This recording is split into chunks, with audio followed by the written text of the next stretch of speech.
bring our jury in today, a few things. One, I'm going to ask the court marshals to strictly enforce the phone usage policy here in the courthouse.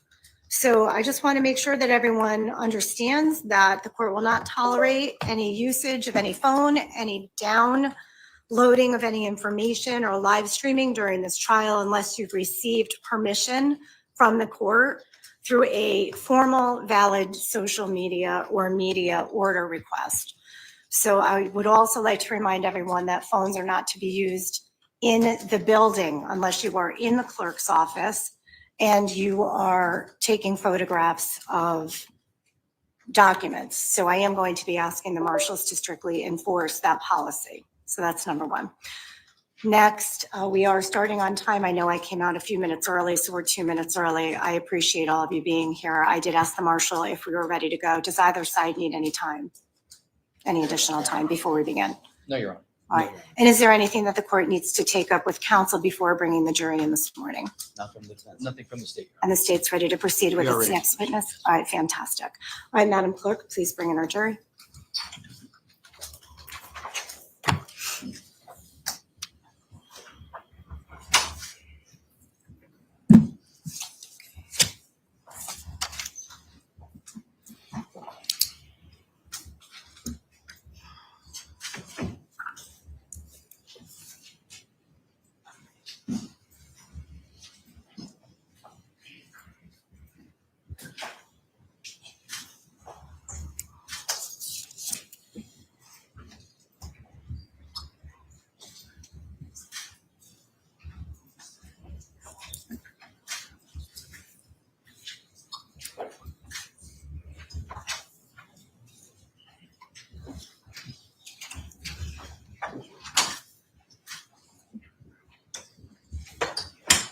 All right, thank you, ladies and gentlemen of the jury. Welcome back. Thank you. Good morning. Thank you for your timely arrival here to the courthouse. Counsel, please stipulate to the return of our jurors here today. The state will stipulate, Your Honor. Defense stipulates as well, Your Honor. All right, very good. Madam Prosecutor, come on up. It's all set. You're fine. Thank you so much. All right, so ladies and gentlemen of the jury, we are prepared to move forward with the evidence in this case. And at this time, the state would call its next witness, please. Thank you, Your Honor. The state would call Griffin Marcinczyk to the stand. Thank you.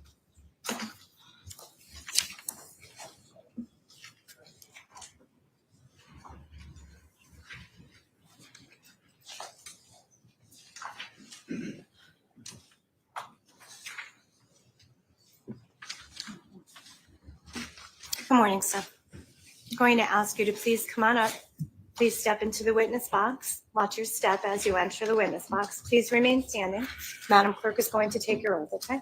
Thank you. Please raise your right hand. Do you solemnly swear or solemnly and sincerely affirm, as the case may be, that the evidence you shall give concerning this case shall be the truth, the whole truth, and nothing but the truth, so help you God, or upon penalty of perjury? Yeah. Please state your full name, spelling your last name. Griffin Joseph Marcinczyk, Marcinczyk. Please state your address.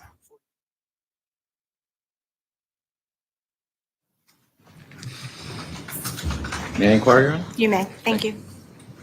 Good morning. Good morning. How are you? I'm good. How are you? Griffin, can you tell the ladies and gentlemen of the jury how old you are at this moment? I'm 19. And do you work? I do. What do you do for a living? I do sales at Iron Solar Pros.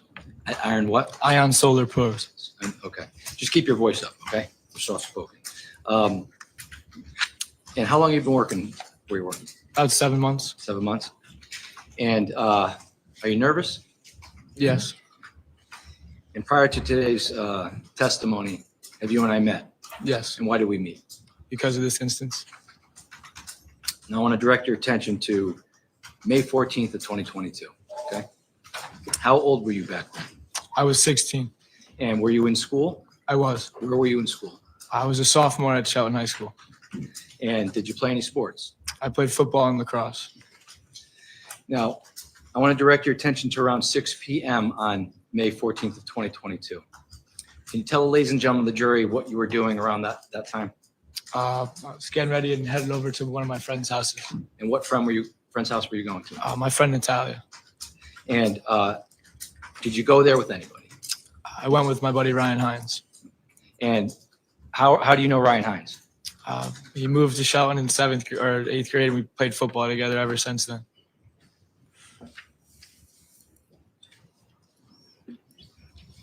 And when you got to Natalia's house, did you stay long? Decently, not terribly. We were there for a few hours. A few hours. And when you got to Natalia's house, what kind of things were you doing there? There was a small group of us. We were just hanging out. Had a drink or two. It was really just kind of sitting around, hanging out. And when you said you had a drink or two, what kind of things were you drinking? Beers. Beers. And you said you had two beers? Yeah. Okay. And at some point in time, did you come to leave Natalia's house at some point in time? Yeah. And why did you leave Natalia's house? So me and Hines were a little bit bored, and we had known that our buddy Austin Leifer was throwing a party, and I'd grown up with him, so I gave him a text. And I was like, hey, do you mind if me and Hines came? He told us, yeah, feel free, come on over. So we had basically my cousin Tanner pick us up, and he dropped us off there. Now you say Austin Leifer. How do you know Austin Leifer? I've known him since we were young, 4th grade. We played sports together, went to school together. And they were having a party at their house? Yeah. And where does Austin live, if you can recall? I don't know the number, maybe 5, Lazy Brook Road. Lazy Brook Road. And so at some point, your cousin Tanner, that Tanner who? Chernowski. Okay. And is he your blood relative? No, we've just known each other since we were born. Okay. And at some point, Tanner comes and picks you and who else up? Ryan. Okay. Just the two of you? Yeah. And when he picks you up, where does he take you? To Austin's house. Okay. And when you get to Austin's house, around what time of night was it? I'm not sure, maybe around 10. Okay. And when you got to Austin's house, who got out of the car? Me and Hines. Okay. And did Tanner get out of the car? No, he left. So Tanner just dropped you off and left? Yeah. Okay. And when you got out of the car, tell the ladies and gentlemen of the jury what happened during that sequence of events. Me and Hines step out of the car, begin walking up the driveway. Let me stop you there. Did you bring anything with you to Lazy Brook? Hines had a 12 rack of beer. 12 pack of beer? What kind of beer was it? I believe Bud Light. Okay. And when you got out of the car, you and Hines, tell us what you and Hines did after that. We began to go in. We entered the garage, and then we were encountered by 3 St. Joe's kids asking us basically who we are, basically, which we expected, and like, what are we doing here, this and that. We told them Austin had invited us. They Sustained. I'm going to strike what Mr. Hines said or what the other person stated. So if you took a note on it, please discard it, strike it from your notes. It's not to be considered for evidence in this case, okay? So without telling us what they said, did you have a conversation with these 3 individuals? Yes. And do you know who these 3 individuals were? At that given time, they were just 3 SJ kids to me. Do you know who they are now? Yes. And who are they? Tyler De Silva, Jack Snyder, and Raul Valle. Okay. And is Raul Valle in court today? Yes, he is. And what is he wearing? Black suit. And can you point him out for the ladies and gentlemen of the jury? Your Honor, may the record reflect the witness identified the defendant in this case? Court will let the record reflect the witness identified the defendant. You may proceed. And does the defendant have a nickname? Yes, What Lito. is his nickname? Lito. Lito? So when you and Hines got to the St. Joe's party, the defendant and his 2 friends confronted you Yeah. and Hines? Yes. And without telling us what anybody said, what was that confrontation like? Between 2 dudes who never see each other, they were in a place where they were comfortable with, not knowing that was a place we were also comfortable with. So they were a little, who are you guys? What's going on? Blah, blah, blah. Kind of hostile, not really, but it escalates when one of them grabs Heinz's beer out of his hand. We move outside. Well, let me stop you there. Before you move outside, does the defendant say anything to you or Hines when you're confronted by him and Tyler and Jack? I don't remember specifically. Okay. And at some point in time, someone takes Heinz's beer? Yes. Who takes Heinz's beer? Jack Snyder. And when that happens, what's the reaction that, if anything, that Hines has at that moment? He's pissed off that someone just grabbed his beer out of his hand. So we move outside afterwards. The two of them conclude that they'd fight for the beer back. Okay, and the two of them that you're referring to. Hines and Jack Snyder. Okay, and at some point in time, did they confront each other as if they were going to fight? Yes. Were you present and witnessed that Yes. happening? And when that happened, what, if anything, can you tell us about withdrawing? Based on your recollection, do you know if Tyler De Silva was present at that moment? Yes. And where was he standing at that moment? So Hines and Snyder are looking at each other. De Silva's to Snyder's left. So if you're behind and I'm, De Silva's right there. so he's over to Jack's left. Yes. Okay.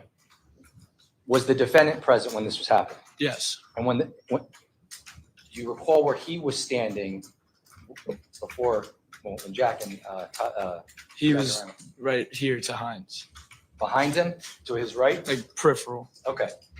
Now, what do you recall about what happened next when you were witnessing this?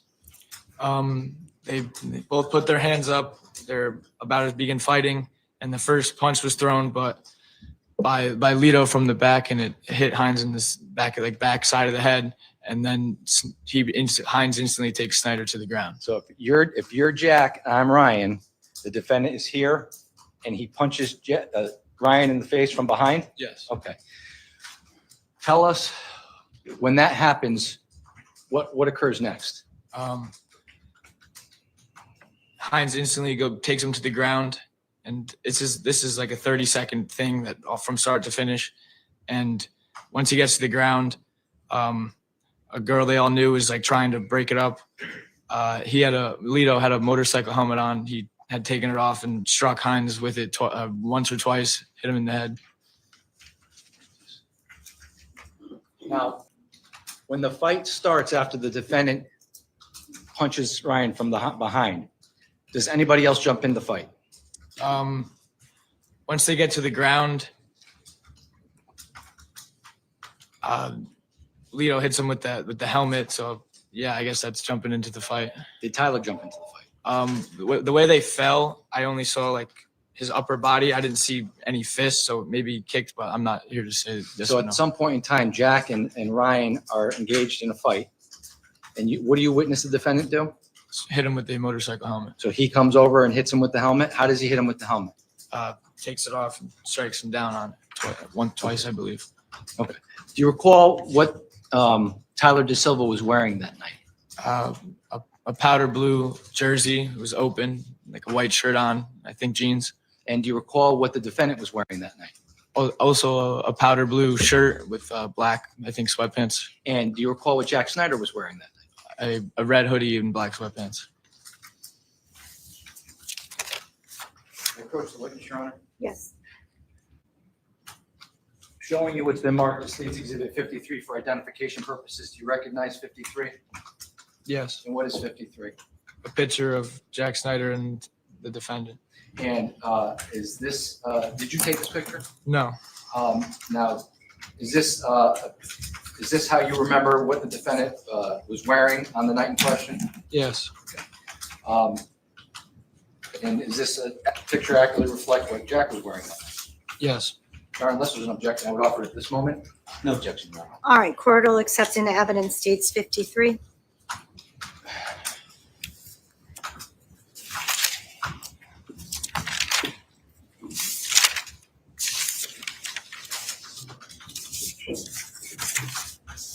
Showing you states 53 again, now for the jury's benefit.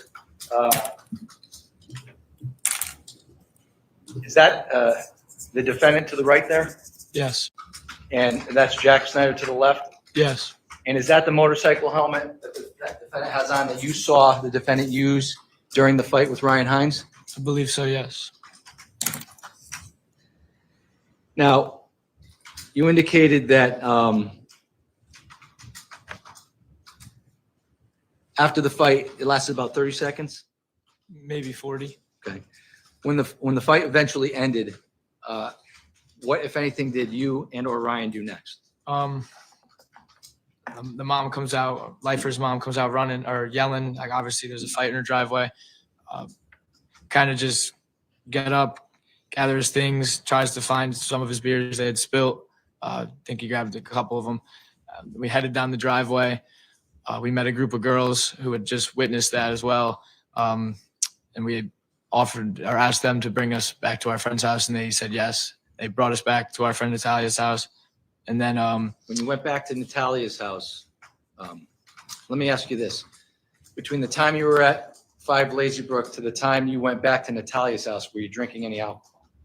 no, When you got back to Natalia's house, how long would you say you were at Natalia's house for when the girls dropped you off? maybe around like 10, 15 minutes. And when you were at Natalia's house, were you drinking alcohol at that point? No. Did you observe Ryan Hines drinking alcohol at that point? No. Now, at some point in time between leaving Lazy Brook Road and getting to Natalia's house, was there any communication between you or anybody else over any type of messaging? Not at that point, no. Okay. Can you tell the ladies and gentlemen of the jury what, if anything, occurred between the time you left Natalia's house? Well, withdrawn. At some point in time, you were there for how long? About 15 minutes. 15 minutes, and at some point you left? Yes. Why did you leave Natalia's house? Close friend of mine, Charlie Connery, had given me a call, had heard about what happens with Hines, and he said he was coming to grab us. Without telling us what he said. Sustained. Okay, you can't tell us what he said. Did Charlie Connery call you? Yes. Did you have a conversation with Charlie Connery? Yes. And did you tell him what you observed at 5 Lazy Brook Road? Yes. Okay. And at some point in time, did somebody pick you up at Natalia's house? Yes. And who picked you up? Charlie. And when he picked you up, where did you go? To Tyler Rich's house. Okay. Now, between the time you left Natalia's house, the time you got to Tyler Rich's house, were there any communications between, we'll call it, you and your Shelton friends and the St. Joe's kids? Yeah, some had begun. Okay. Can you please describe to the ladies and gentlemen of the jury what that was without telling us what people said? We were in a basketball group chat. What does that mean, basketball group chat? It means that prior to this incident, it was an existing group chat. There was 2 other St. Joe's kids in it that we hung out with. And we would go play basketball, pick up games, kid stuff. And once this had happened, a few people were added into the group chat, and then it became very argumentative, going back and forth because of the fight. And it was just boys talking crap to each other, beefing. And were you in that group chat? Yes. And did you engage anybody in that group chat? Yeah. Okay. And what kind of things were you saying in that group chat? We were talking crap back and forth. At one point, it was said within the group chat on their behalf of. We can't tell us what they said, unless you know something that the defendant said. We just need to know the tone of it. It was hostile, argumentative. We were both going back and forth. We were hot. Our boy had been jumped by 3 kids, so we were acting out of emotions, being like boys, just like talking shit back and forth. Okay. I'm going to show you what's been marked as State's Exhibit 5. Full exhibit. Do you recognize State's 5? Yes. And what is State's 5? The Rich's house. That's Tyler Rich's house? Yes. How do you know Tyler Rich? From the same town. We've always just kind of been around each other since we were younger. You grew up with him? Yeah.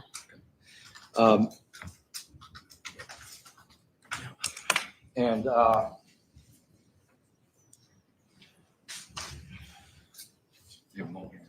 Yes. what time of night would you say you got to Tyler Rich's house?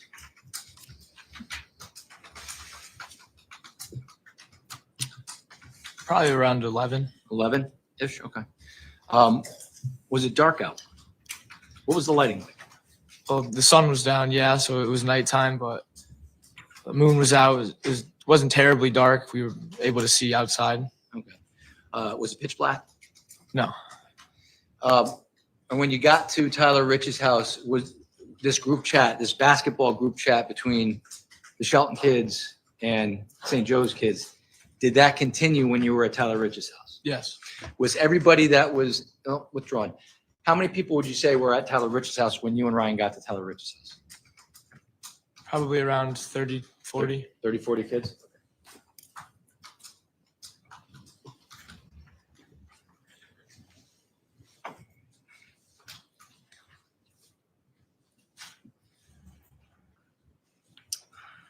May approach, Your Honor. Yes.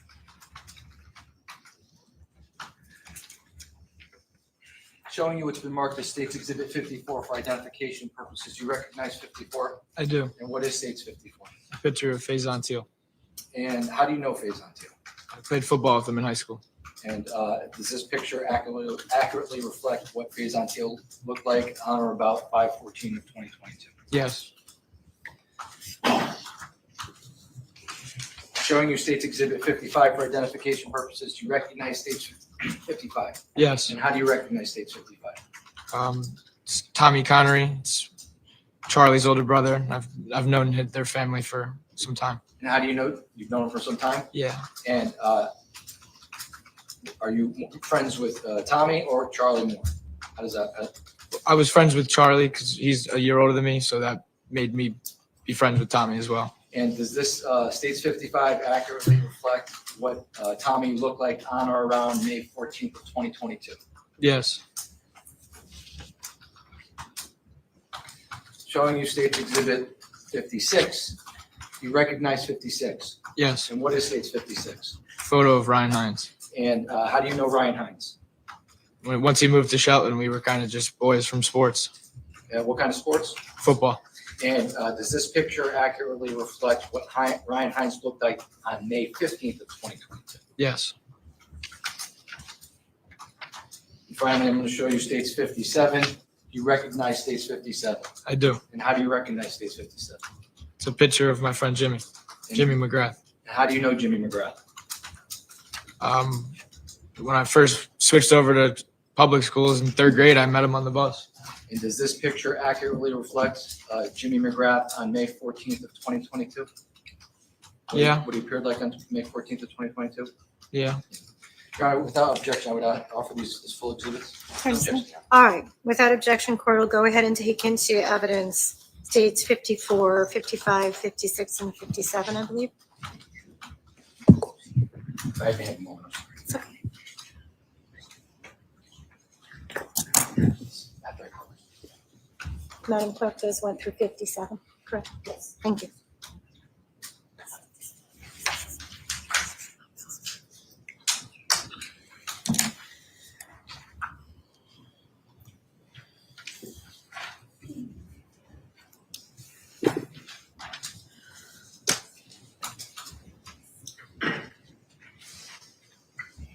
Showing you States 54, now publishing that to the jury. State 54 is again, Faison Teal. and was Faison present at 43 Laurel Glen, Tyler Rich's house on the night of May 14th of 2022? Yes. Showing you 55. What's 55 a picture of again? A picture of Tommy Connery. And was Tommy Connery present at Tyler Rich's house on May 14th of 2022? Yes, he was. Showing you 56.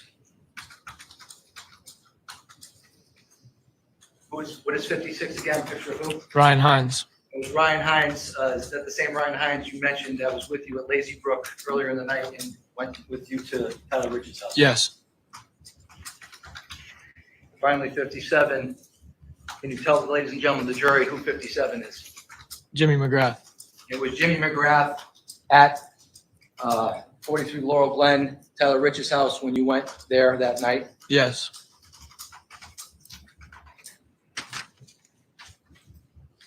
I'm going to show you States 12. Do you recognize States 12? Yes. And how do you recognize States 12? It's Jimmy McGrath.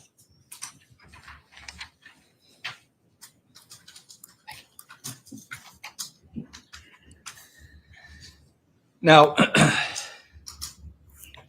Are you familiar with an Enrico Fiola or Ricky Fiola? Yes. How are you familiar with him?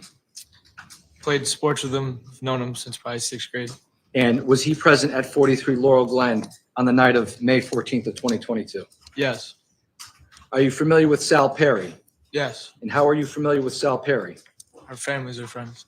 And was he present at 43 Laurel Glen on the night of May 14th of 2022? Yes. Are you familiar with Mike Samperi? Yes. And how are you familiar with Mike Samperi? I grew up with him as well. And was he present at Tyler Rich's house on May 14th of 2022? Yes. Are you familiar with an Alex Bernstein? Yes. How are you familiar with Alex Bernstein? He's Tanner's friend. That's how I met him. And was he present at Tyler Rich's house on the night of May 14th of 2022? Yes. How about Charlie Connery? Was Charlie Connery present at Tyler Rich's house on the night of May 14th Yes. of 2022? And how about Jacob Villalobos? Are you familiar with Jacob Villalobos? Yeah. And how are you familiar with Jacob? He was my captain. Captain for what? Football. And was he present at 43 Laurel Glen Yes. on May 14th of 2022? How about Matt Lokovich? Are you familiar with a Matt Lokovich? Yes, I am. And how are you familiar with him? He was also my football captain. And was he present at Tyler Rich's house on the night of May 14th of 2022? Yes. Now, when you got to Tyler Rich's house at around 11 p.m., what kind of, you said there were about 30 kids there? Yeah. What kind of things were going on when you got to Tyler Rich's house on May 14th of 2022? Typical high school things, down in the basement, listening to music. A couple people had drinks. Did you drink? Not while I was at the Riches, no. I'm sorry? Not while I was at the Riches, no. You didn't drink at all at Tyler Rich's house? I could have had a beer. Okay. Have you drank before? Yeah, prior to Lazy Brook. Okay. How about prior to May 14th of 2022? Have you ever had a beer before? Yeah. Have you ever been intoxicated before? Yeah. On May 14th of 2022, were you intoxicated? No. Now, how long would you say you were at Tyler Rich's house while the group chat was going on? Probably about like 25 minutes. And after about 25 minutes, well, withdrawn. During that 25 minutes, did you say anything in that group chat with regards to 43 Laurel Glen? Yes. As we were all together going over this group chat, we're talking, they're talking. It was kind of just like I was a collective. A couple of people would tell them to pull up, so I did. So you told them to pull up, and when you told them to pull up, how did they know where to get to? I said the road name. I'm sorry? You said the road name. Okay. And at some point in time, after that 25 minutes, did something happen that you became aware of outside of 43 Laurel Glen? I'm not sure who, but someone had pointed out that there was a car outside. We kind of all collectively headed out through the back and went outside and saw the car. I may have a moment, Your Honor. Can I see? Yes.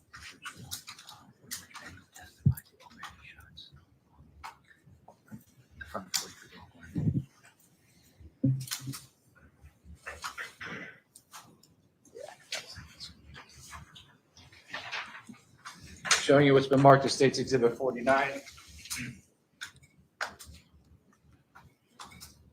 You recognize 49? Yes, Okay. And this is a overhead shot of what? the Rich's household. Okay, and that would be this house here to the left of 49, kind of covered by some trees with the 3 pickup trucks in the driveway. Yeah, That's Tyler Rich's house. yeah, Your Honor, may the record reflect that I'm pointing to the house with the black, blue, and white truck parked in the driveway. All right, so noted, thank you. Now, at some point in time, a car arrives. Yeah. What kind of car was it? I believe a Honda Pilot.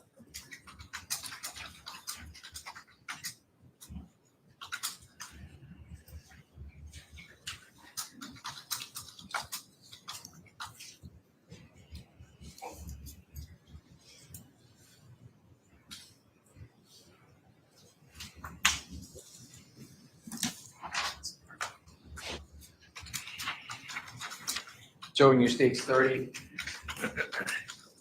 Is that the Honda Pilot you saw pull up or in the area of 42 Laurel Glen on May 14th of 2022? Yes.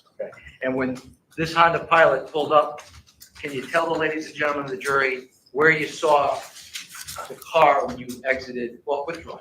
When you were aware, became aware that there was a car outside of Tyler Rich's house, what, if anything, did you do? We all came outside. At first, it was like, where's the car? And then we had noticed closer to at like the bottom of the road, like where the road meets that road, a car was added to like the chain of cars that were there. And we had recognized that we didn't know what car that was. So we all kind of made our way over to it, realized that they were in the car. Now I'm going to take you back, okay? Back up. This is State's Exhibit 6, okay? Tyler Rich's house, right? Yes. Okay. When you were at Tyler Rich's house, were you inside the house or outside the house? Both. Both, okay. When you became aware that there was a car that arrived in the area of Tyler Rich's house, were you inside the house or outside the house? Inside. Okay, and where were you inside the house? We were in the basement. Okay. And at some point in time, when you heard there was a car that arrived at Tyler Rich's house, did you exit the basement? Yes. How did you exit the basement? Through like the umbilical doors in the back. Bilko doors? Yeah. Those are like the basement doors that Yeah. open like this? And what side of the house are the Bilko doors? And I'm showing you State 6. Can you show us where? It's kind of blurry, Can you but step down and point, Your Honor? Certainly, that's fine. If he feels comfortable doing that. Certainly, of course. You would.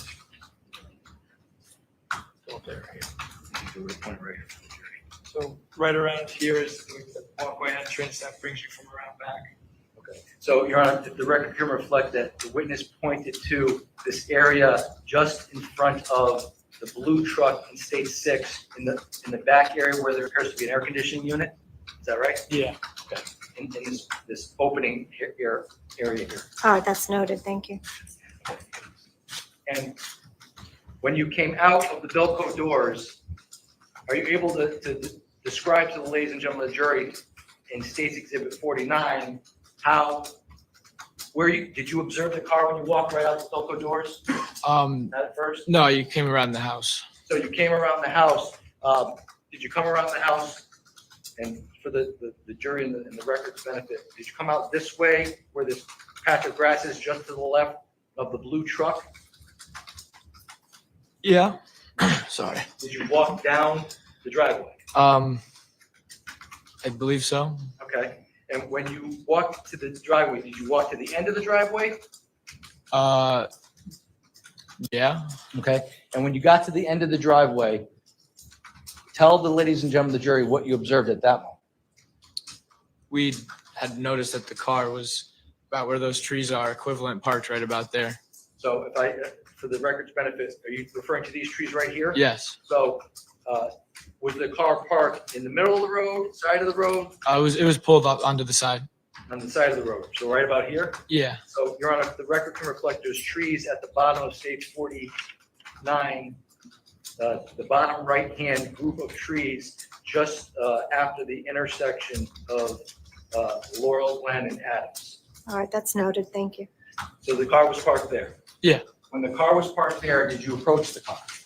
Yeah, we all did. Okay. And when you say you all did, how many people do you think approached the car, if you know? At least 20. Okay. And do you recall who was present when you approached the car? In the car. In your group? No, in in your our group. group, not specifically. Okay. Was Tyler Rich present? If you recall. I don't recall exactly who was outside. So there was about 20 kids? Yeah. Okay. And when you approached the car, was the car facing It was facing towards Adams or away from Adams? away down the Away. road. So if we're looking at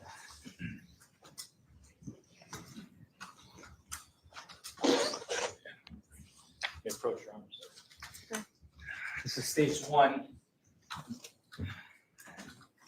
So when the car is parked, it's parked this way, facing towards Farmhouse Road? Yes. Okay. And you approached the car? Yes. And did you recognize anybody in the car? Yes. Who did you recognize in the car? De Silva, Snyder, and Lito from prior at the Lifers. So you You noticed the defendant was in the car? Jack Snyder and Tyler DeSilva? Did you notice if there was anybody else in the car? I think so, but I'm not sure who. At that moment, you weren't sure who else was in the car? Now, can you please describe to the ladies and gentlemen of the jury what happened when your Shelton friends went out to the car? They start talking, start going back and forth. We're saying stuff to them. They're saying stuff to us. Was it a civil discussion? Was it argumentative? Argumentative. Okay. Did you say anything? No, I was in the front. I wasn't at any windows. You were in the front? Yeah, What do you mean you were in the front? like where I was standing, I was kind of looking through the windshield.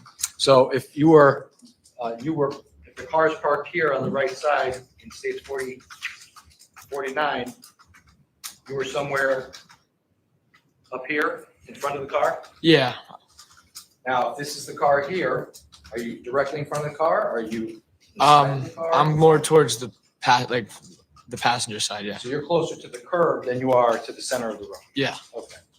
But still in front of the car? yeah.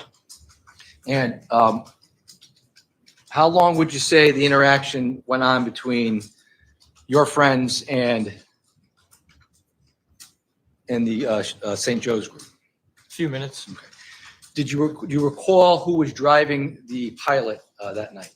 Jack Snyder. And do you recall, if you can, who was in the front passenger seat? I don't recall. I just saw the powder blue in the front and back. Okay. And you said about 5 minutes that interaction went on? Yeah, a few. And at some point in time, did something happen between your group of friends and the Snyder vehicle group of friends? Yeah, they're talking back and forth, and then collectively people start like holding onto the roof racks and shaking it back and forth. So your group started shaking the car? Okay.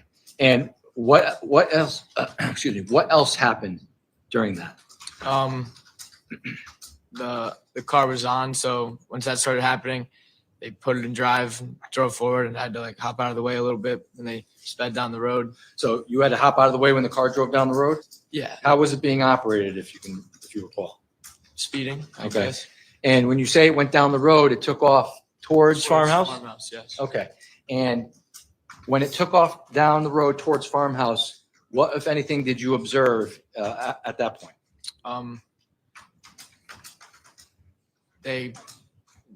What happens after they drive away is they continue to drive back and forth from the Rich's house, like up and down the road. So they're driving in State 49 up and back down Laurel Glen? Yeah, I'm not exactly positive if they hit a U-turn or if you see it's like a square. So I don't really remember if they drove the square or if they just busted a U-turn and came back and forth. But they came Yeah, back and they forth. crossed the house multiple times. Okay. And when they crossed the house multiple times, what, if anything, did you observe people from the car doing? They were throwing things at us. We were throwing things at them. What kind of things were they throwing at you? I believe there was a WD-40 can, like a water jug of some sort. And when those things were thrown at you guys, what, if anything, did you observe your group of friends do? Throw it back. You threw it back at them. Okay. Did you witness anybody throw anything and hit the car? I don't recall if anyone hit the car. Are you aware if the car was hit with anything? I'm not sure, no. Okay. And at some point in time, did they stop driving back and forth in front of Tyler Rich's house? Yes. Okay. And when they stopped doing that, what, if anything, did you observe as to where the car went? They had moved towards where Farmhouse Lane is and stopped the car up like on the corner of it. So for the jury's and the record's benefit, this is States 1. If we're looking at States 1, they're somewhere in the area of the intersection of Farmhouse and Laurel Glen? Yes. Okay. And would you say they were in front? Did you see them in front of this house, or was it more towards the intersection? I was far away, so. So you couldn't tell exactly, but they were in this area. Yeah, no. And you're on the record, it's like the witness was saying they were in the area of the intersection of Farmhouse Road and 36 Road. It's noted, thank you. And when you were down the road, when you saw them, the car stopped down the road, did you observe anything about the occupants of the car? I think 2 of them had gotten out. And could you see who got out of the car? No, I could not see specifically. Okay. And when you noticed those individuals get out of the car, what if anything, did you observe next? 2 of my friends, maybe more, but Ricky and Tyler began walking down to go speak with them. And when you say Ricky, you mean Ricky Fiola? Yes. And when you say Tyler, you mean Tyler Rich? Yes. Okay. And they went down the road? Did you see them go down all the way down the road? I saw them when they got pretty close, and then I had headed back inside. Did you observe Tyler Rich or Ricky Fiola do anything when they were going down the road? No. Did you hear anything as to not what people said, but did you hear anything, any argument or anything down the road from where you were? No. And you say that at some point in time you went back into the house? Yeah. And when you went back into the house, how did you enter Tyler's house? Same way I left, through the Okay, basement door. So you walked.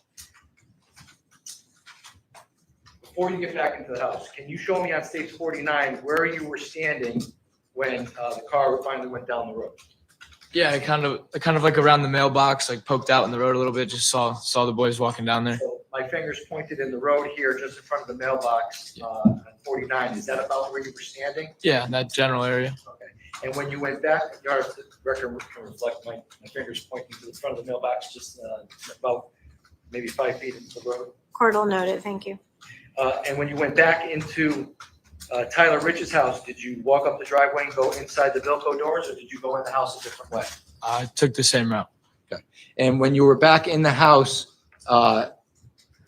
when you were back in Tyler Rich's house, how long would you say you were in Tyler Rich's house for at that time? A few minutes. A few minutes. And when you were back in Tyler Rich's house, were you consuming any alcohol? No. And how many people would you say were inside the house when you went back inside the house at that moment? Almost all of us. Okay. And at some point in time, did you come back outside the house? Yes. And why did you go back outside the house? Because they had came back. When you say they had come back, who came back? Well, when we got outside, Lito and DeSilva were out of their car. Okay. Now,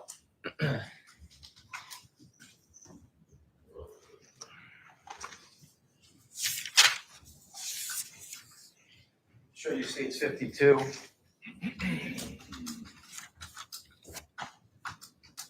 Okay. Now, when you came out of the house, what route did you take? The same route I had been taken. We veered a little left because they were approaching towards the yard.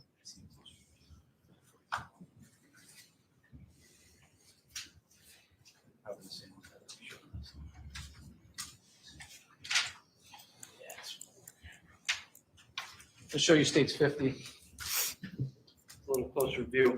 When you came out of Tyler Rich's house, you came out this side of the house where the Vilco doors were? Yeah. Okay, and I'm pointing to the area just in front of, there's an opening between some trees in the house just in front of the blue truck here, right?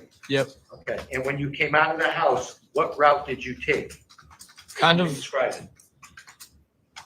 Kind of like exactly where that blue truck is, and then went cut towards the grass. So did you come down to the left side of the blue truck and go out to the right this way over to the cement block area? Or did you go out of the side of the house and take a right in front of the blue truck, past the black truck, and come down the, we'll call it the driver's side of the black truck?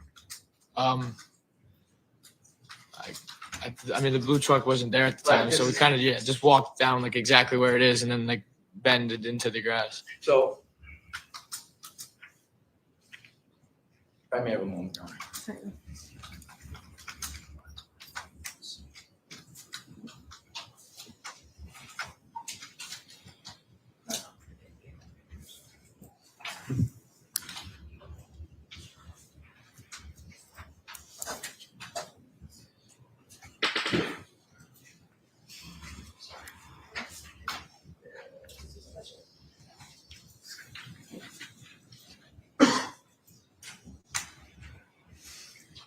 I'm going to show you stage 5.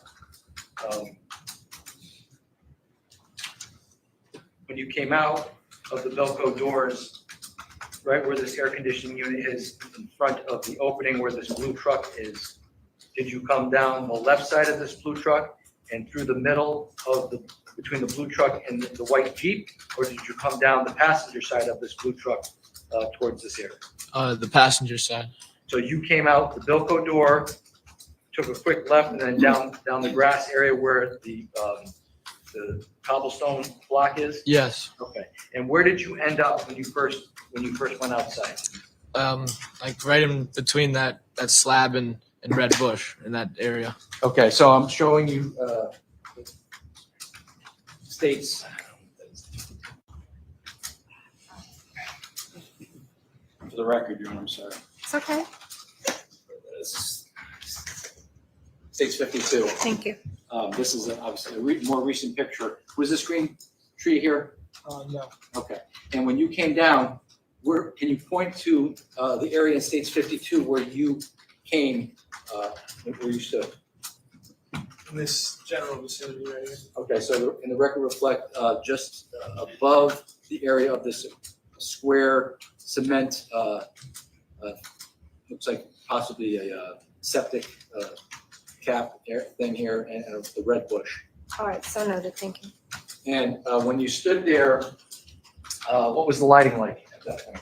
I think there might have been a light on from the driveway, slightly illuminating. It was dim lit. Moon was out. It wasn't terribly dark. You were able to see.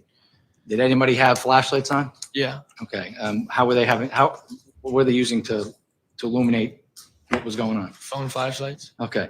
And when you got outside, tell the ladies and gentlemen of the jury what you observed initially when you got to that area. So when we get outside, the cars pulls up facing towards Adams, kind of like. Do you know where it's parked in that picture, 52?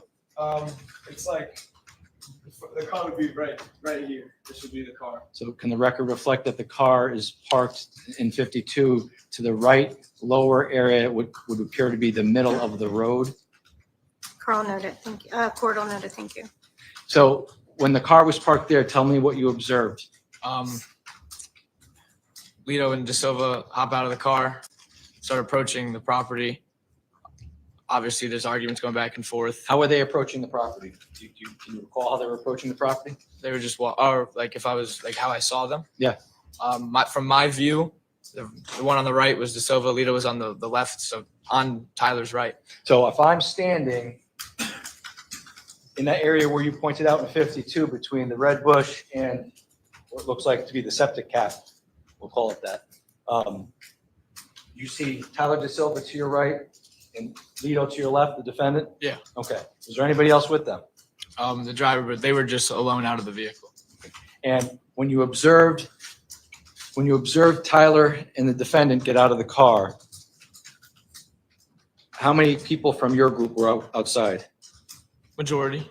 And do you recall if there was, not what people said, but do you recall if there was a verbal interaction between anybody from your group and the defendant and or Tyler De Silva? Yeah, there was stuff being said back and forth. What kind of things, not what they said, but what was the manner in which the things were being said? Argumentative. Okay. And was your group being argumentative? Both parties. So the defendant and Tyler De Silva were being argumentative back? Yeah. Did it look like they were trying to be peaceful? No, but neither did we. And so can you tell on States 52 where approximately you observed Tyler De Silva was as opposed to where the defendant was? This would be probably about De Silva. Lito would be about right here. And when there was an interaction between your group and the defendant and Mr. De Silva, where did that interaction, that verbal interaction take place? As they were walking up, a little bit on the grass as well. A little bit on the grass just past the curb area? Yeah. Okay. And who was talking to, not what was said, who was talking to Tyler De Silva or arguing with Tyler De Silva at that moment? Do you recall? A couple of people. Rich was arguing with him. He was also said some words towards both of them. Everyone was kind of talking. So Tyler Rich was talking to Tyler De Silva? At one point. Do you recall anybody else from your friend group talking to Tyler De Silva? Not specifically. Do you recall whether or not anybody was withdrawn?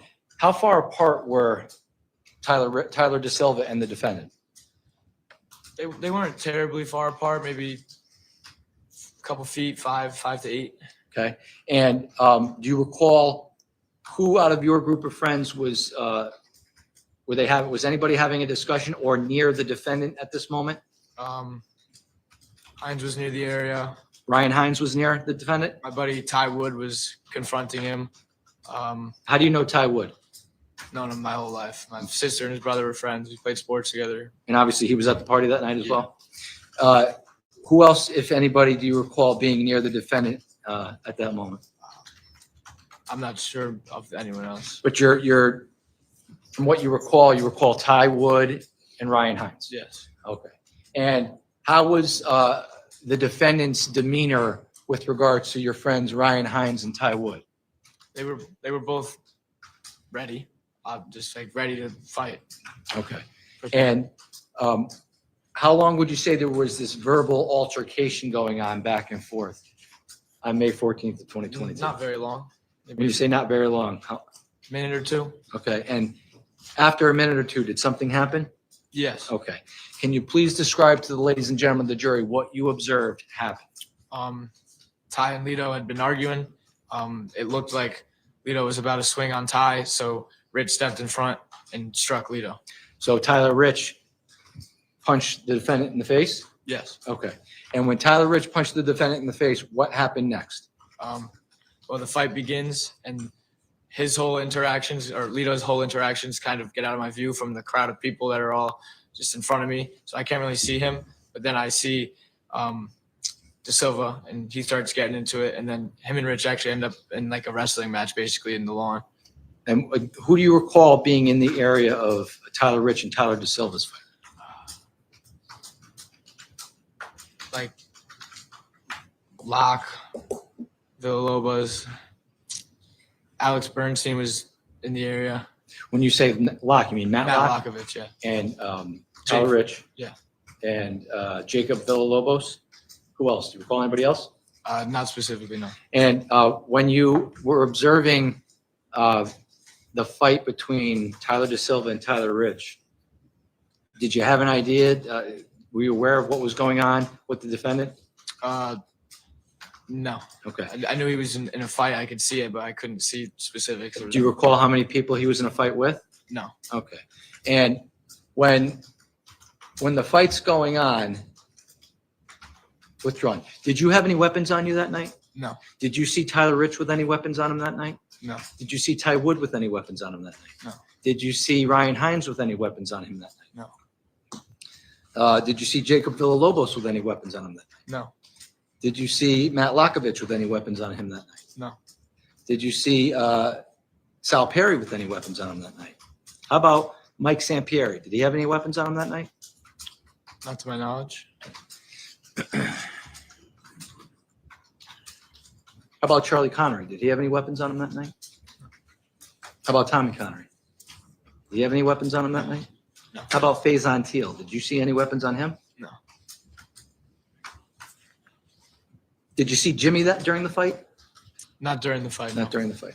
Do you know if he had any weapons on him? He did not. So when the fight's going on, you lose sight of what the defendant's doing and you kind of focus on Tyler Rich and Tyler DeSilva. How long would you say you were, did you move at any point in time from where you were during that fight? I might have creeped about where that tree is, maybe right on the cement, just watching. So you were in that general area? I stayed in that area mainly. Do you recall anybody being near you at the time? Tanner? Tanner Chernowski was near you? Yeah. Okay. And how long would you say that withdrawn? Tell us what you observed about the fight that you did observe. It was quick. They were on the ground. I remember like they were wrestling, grabbing at each other. I saw like DeSilva's whole back out because his shirt was like pulled up a little bit. They were just kind of wrestling, and then it wasn't very long, not a very long interaction. A couple of the dudes pick him up onto his feet, push him out into the street, and tell him to get lost, basically. And when that occurs, at any point in time, did you observe the defendant do anything? Yeah, so while the interaction with DeSilva's ending, the defendant runs to the car, you see the car door open because the lights turn on from inside the car, and then he runs back into the fight. And so, just so we're clear, states 52, during this point in time, you're somewhere in this area? Yeah. And that's between the square cement block, septic cap here and this tree that was not there at the time? Yeah. And the car is somewhere in this area here, just in front of the mailbox, maybe like, Maybe a little further back as well. okay, maybe, so probably around just to the lower right-hand portion of Yeah. 52. And you observe the defendant run to the car? Yes. And when you observe him run to the car, what does he do? He runs back to the fight. And when he runs back into the fight, where did you observe where Tyler DeSilva was at this point? He's kind of like In the road now at this point because he was pushed out into the road. Was anybody fighting with Tyler DeSilva at that moment? No. Okay. And when the defendant runs back into the fight, what, if anything, withdrawn, how would you describe the scene of the fight? Was it chaotic? Yeah, Okay. A lot of kids? a lot of kids. And when the defendant runs back into the fight, what, if anything, did you hear at that moment? My buddy Charlie yells that he has a knife. And when you heard Charlie yell that he has a knife, what, if anything, did you observe next? I didn't observe, like from that point, it was a crowd of people, and then it broke out in chaos. People started yelling, screaming, and then I had seen Jimmy, and he had these white shorts on. They were stained completely red, and I looked away, and a bunch of people flooded to him to help him.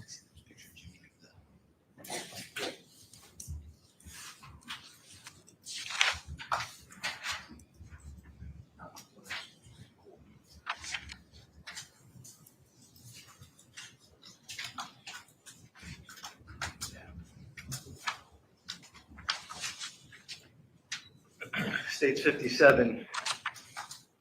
Is that the outfit you recall Jimmy wearing the night of May 14th of 2022 with the white shorts? Yes. And when you saw Jimmy, withdrawn, when the defendant came back into the fight, did you observe a knife on him at that point?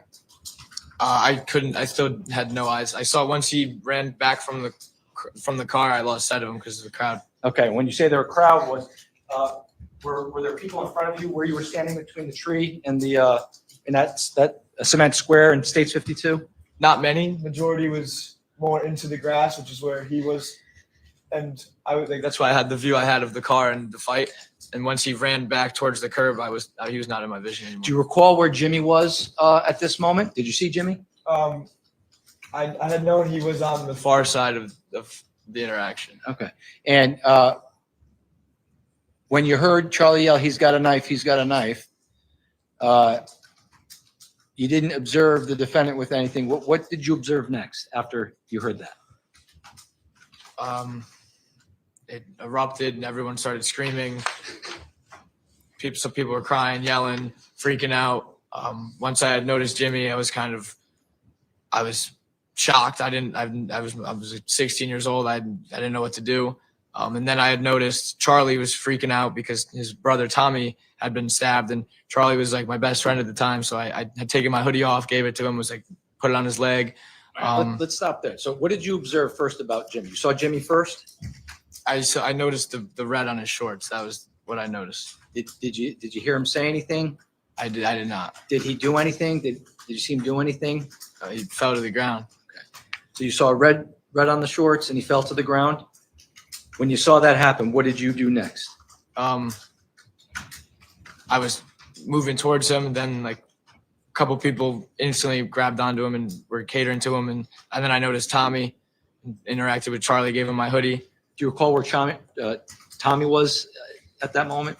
If you don't, it's He was okay. like in the middle of the yard. Okay.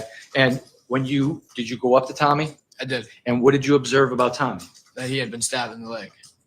Do you recall if he had been stabbed more than once? Yeah, I believe 3 or 4 times.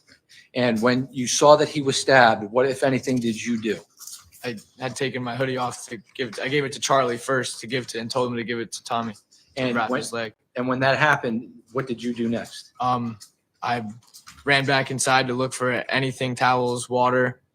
While I was like searching for things, I believe I was with Tanner. We had noticed Hines was sitting, and I was like, what are you doing, dude? And he said he was catching his breath, and he was hunched over with his hand on his left side holding it. And then he moved his hand, and we had noticed that he was bleeding, and we took him out. We were like, dude, like, come on, you got to get in the ambulance. You got to go. And then it kind of just all, once everyone started getting treated, it was all just like a blur. Where was Ryan stabbed? He was stabbed once, like right beneath his armpit, and like the lower, I don't even know what this area is, your lower side, and then right above his butt. Okay. And do you recall where Tommy was stabbed? In his thigh. Do you recall if anybody else had been stabbed that night? Faison had been cut in the arm, and obviously Jimmy. Now, when you went inside to help Ryan, at some point in time, did you come back outside with towels and I didn't find anything, but I just kept using my clothing. so did you or anybody call 911? Yeah, multiple people did. How long would you say, withdrawing, after, when you saw Jimmy fall, did you see the defendant and Tyler DeSilva do anything? The last I saw of them was them run to their car and drive off, and then they weren't in my mind anymore. And where did they drive? Did they drive towards Adams or towards Farmhouse? Towards Adams. Okay. And when 911 was called, how long would you say it was between the time the fight, the end of the fight took place and the time the first responders arrived? Do you recall? I don't recall specifically. I remember it taking a decent amount of time because that was a lot of people were complaining that the ambulance wasn't there fast enough And while we were there. when you were waiting for the first responders to arrive to the scene, did you, were you doing anything at that moment? Were you rendering aid to anybody? Not at that point. Once they came, they made us all back up. They took over, obviously, took care of everything. And at that point, I finally answered my mom because throughout the whole interaction, she was blowing up my phone from hearing the sirens all driving by. And I finally, answered her, talked to her. Okay. And at some point in time, did your parents arrive at 43 Laurel Glen? I don't recall if they picked me up or not. Did you, at some point in time, first responders arrived, police, paramedics? Do you recall whether or not you talked to any police officers that night? I believe I did. And after that night, do you recall whether or not you met with police officers again in connection to this case? I did.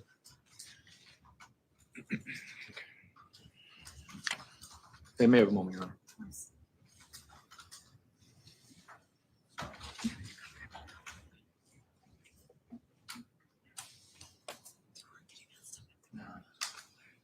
Your Honor, that's all the questions I have for this witness. Thank you.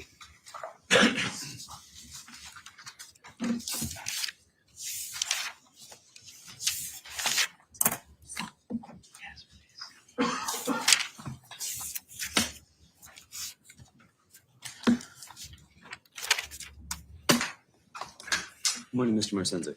Morning. So you were telling us a little bit about your relationship to some of these folks, as well as what you witnessed on the 14th into the morning of the 15th, right?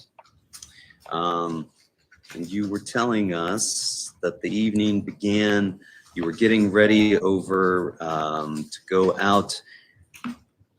over to Ms. Ridzik's house, correct? That was about 6 o'clock? Maybe a little later. And that involved some drinking as far as getting ready to go over there? While we were there, yeah. While you were at Ridzik's house? Yeah, the initial time. Okay. What about beforehand when you were getting ready to go over there? Did that involve No. any drinking? No. Any other substance use? No. You told us that once you got to Ridzik's house, you had a drink, maybe 2 beers, maybe 3, maybe 4. No, because I didn't have that many. I wasn't able to get anything for that night really, so I didn't have much. So I was just kind of. Well, you were there with Ryan Hines, correct? Yes. And he had a 12-pack of beer, He did. correct? You didn't have any of those beers? No, I don't believe he gave me any. Is it possible? I don't think That's so. possible? Sustained. Because when we showed up to the lifers, he had. Hold on just a minute. Sorry. It's okay. I'm going to sustain the objection to the question, asking if it's possible, or speculative. I'm going to strike the response that was provided to that question before the court had an opportunity to stop the witness from answering the question. So please retract or take any information responding to that question out of your notes if you have anything in there and you're not to consider it as part of the evidence. Attorney Smith, you may proceed. Thank you, Your Honor. Thank you. So your recollection is that it was 2 beers that you had at the Ritzick's house? Mhm. Nothing else to drink there? No. Ryan didn't share any of his beers with you? No. And at some point, you went over to the Lifers' house, correct? Yes. And that was 5 Lazy Brook Road? Yes.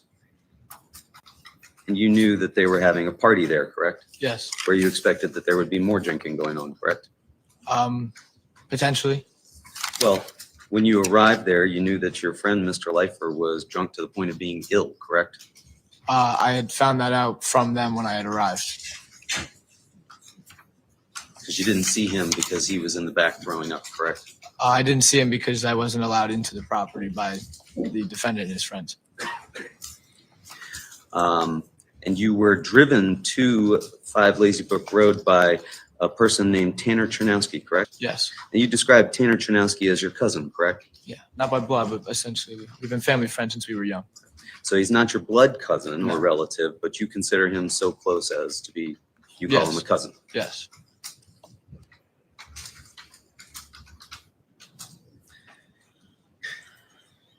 Now, when you got there, you mentioned that there were some kids from St. Joe's at that party, correct? Yeah. It was a St. Joe's party. Often was a St. attended Joe's St. party. Joe's. Yes. So most of the kids there were from St. Joe's, correct? Yes. You were not from St. Joe's, No, I was not.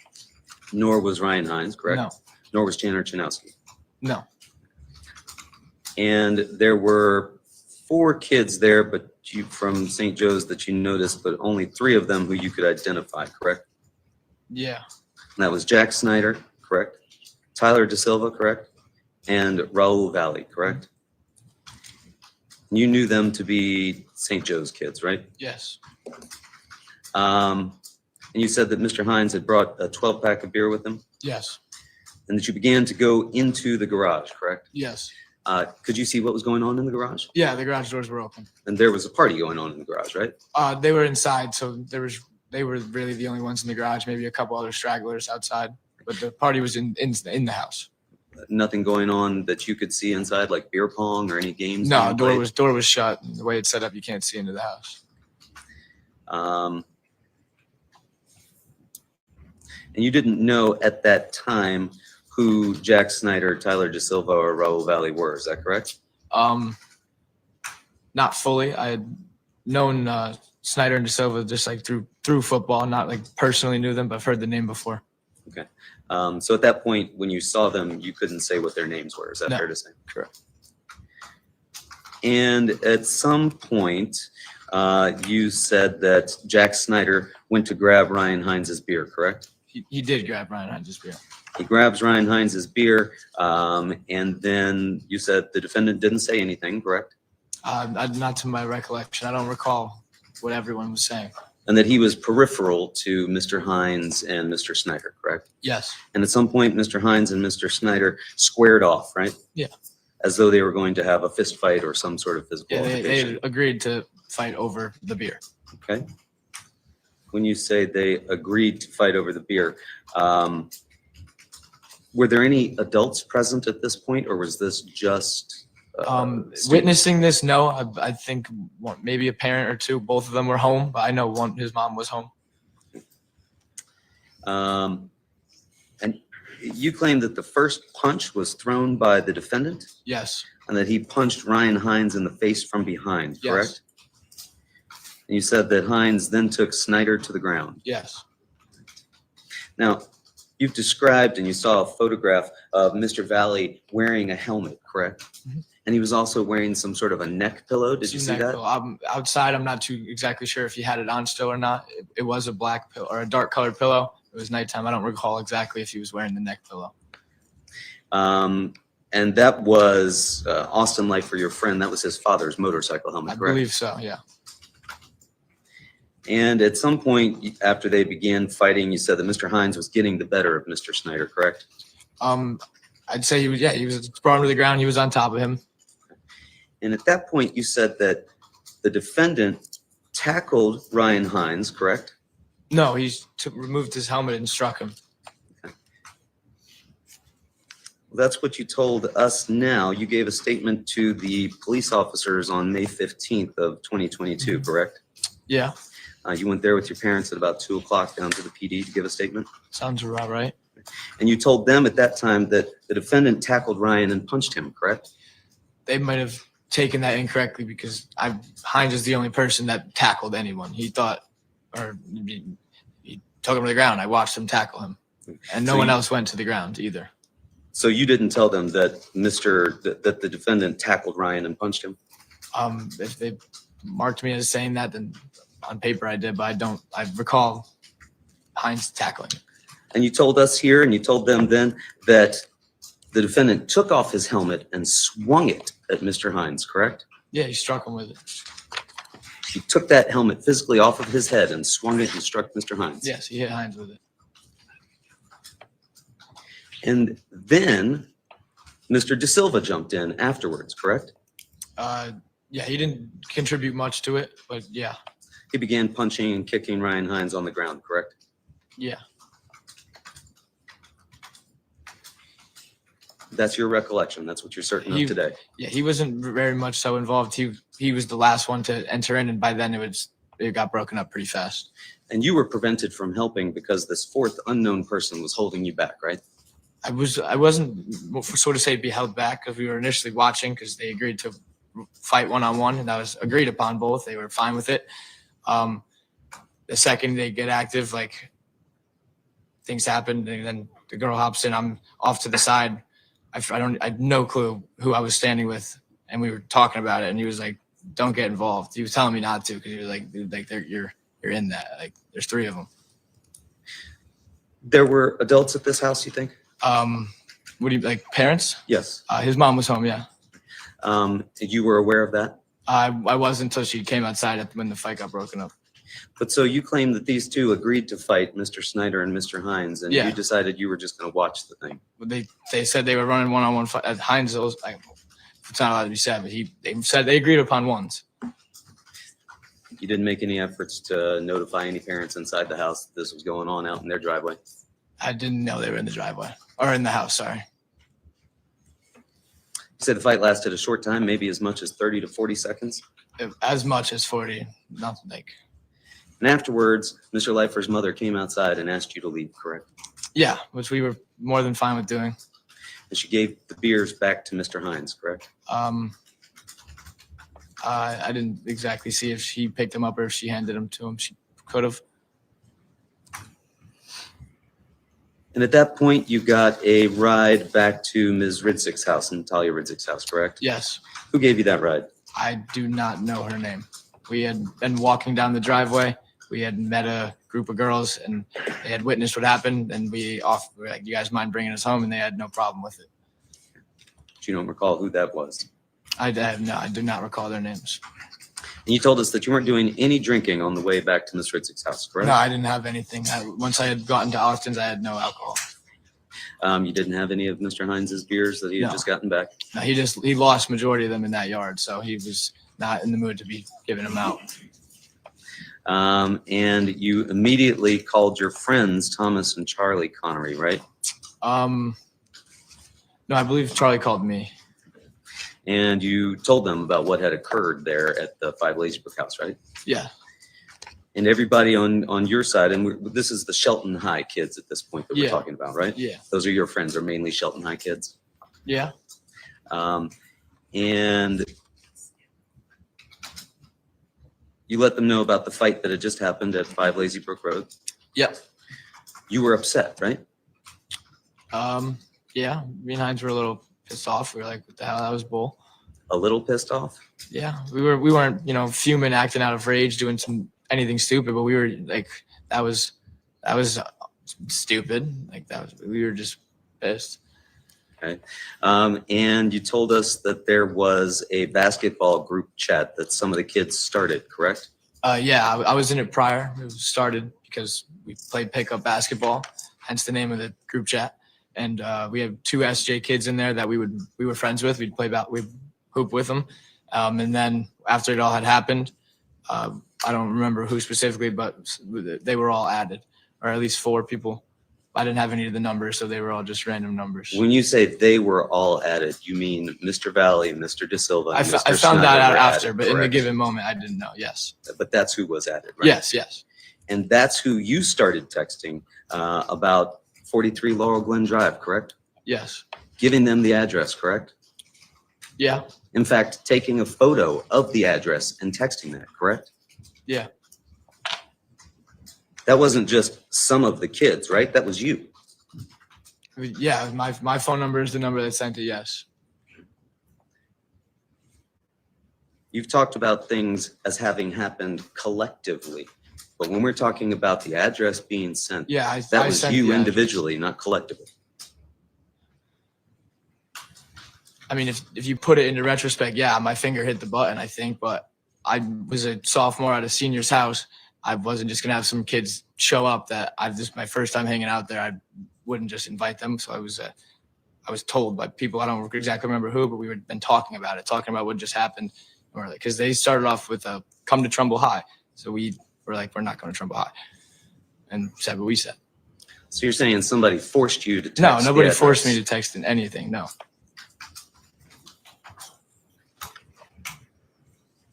And then you described ultimately getting over to 43 Laurel Glen Drive. You told us maybe 30 to 40 kids were there.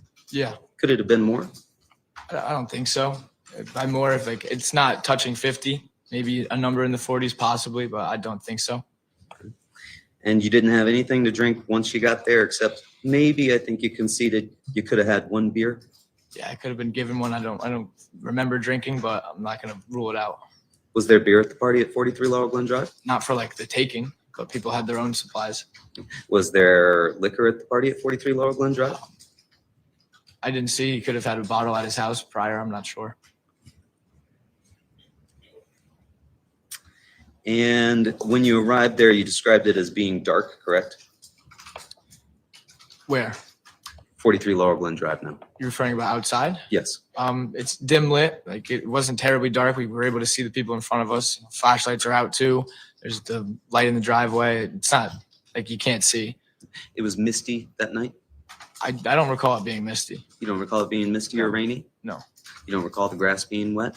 I do not. You don't recall any sort of precipitation whatsoever? I don't recall, but I don't recall mist specifically.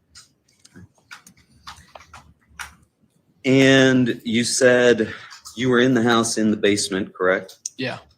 And that it was a typical high school party, typical high school things were going on, right? Yeah. What were those typical high school things that were going on at that party? Listening to music. People having a couple drinks together. Might have had a pong table. I'm not sure, but just people hanging out, listening to music, having a good time, hanging out. You said might have had a pong table. What's a pong Like table? a table to play beer pong. And what's beer pong? So when each team has 10 cups and you shoot a ping pong ball into each other's cups, and whoever makes all 10 first wins. How old was the oldest person that was attending this party? Could have been 19, 18 or 19. No adults present? Not to my knowledge, no.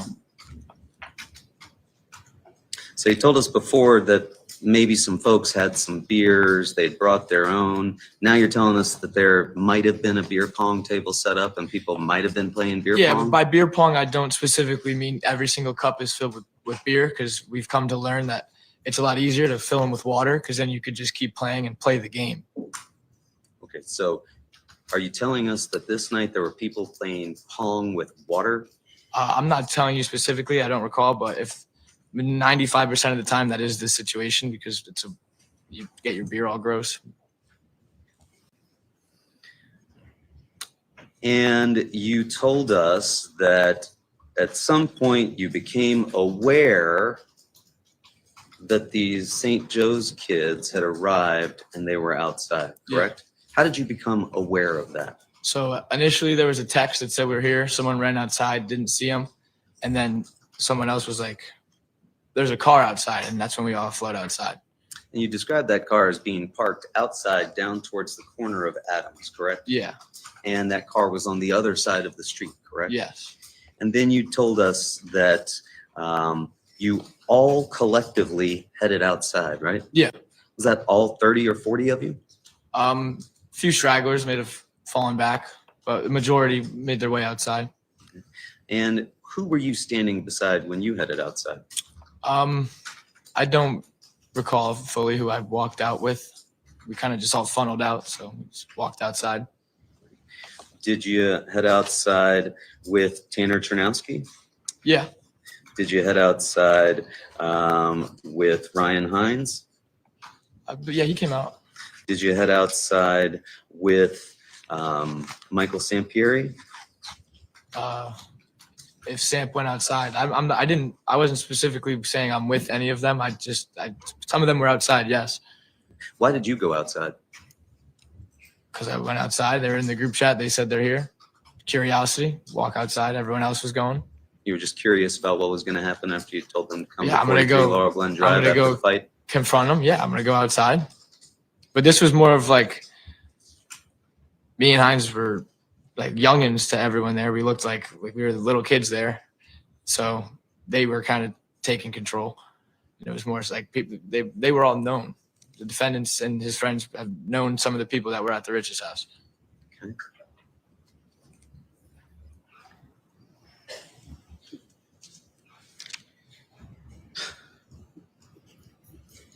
And then when everybody gets outside, you told us about them going up to the Honda Pilot, correct? Mm-hmm.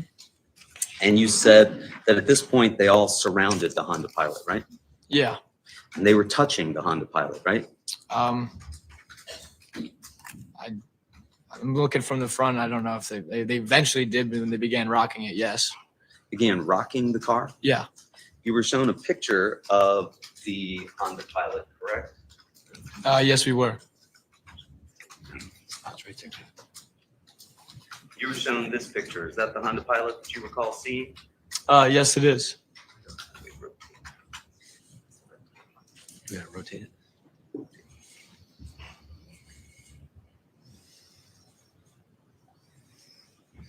That looks like the Honda Pilot that you saw. Yeah.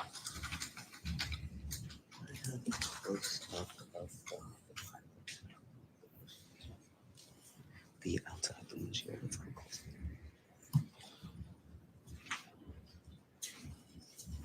Just a moment, Mr. Marcinczyk. I'm trying to get an exhibit.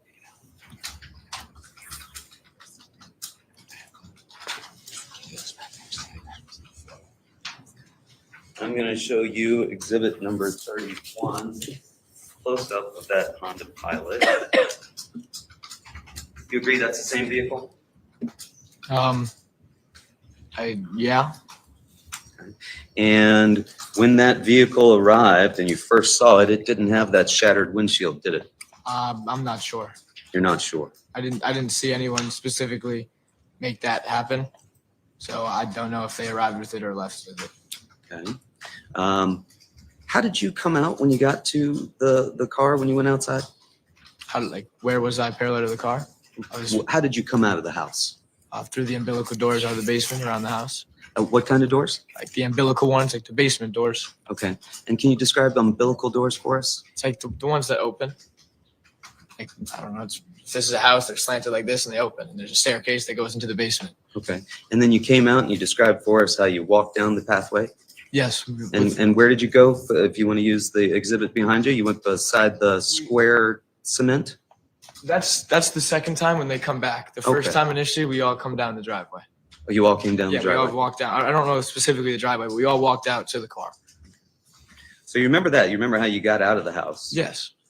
You don't remember whether or not that windshield was shattered beforehand. I wasn't paying attention to if their car was beat up or not.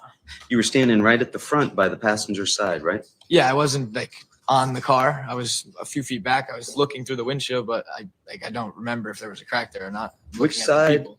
of the windshield would you say that defect is in? The passenger side. The side you were standing closest to? Yeah. You didn't notice whether or Well, not it was shattered? I wasn't looking for shattered glass in you probably can't really tell it's cracked either when it's nighttime.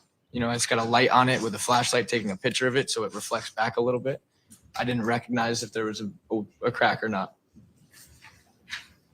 I see. You did notice, however, that these kids were all now surrounding the car and that at some point they started to shake the car. Yes. They started to throw things at the car. I don't know if anyone threw anything at that point. They started to pound on the car. Yeah, probably just banging on the windows. Somebody reached in and punched somebody that was inside the car. I didn't see any of that. You didn't see that? I didn't see if anyone got punched while in the car.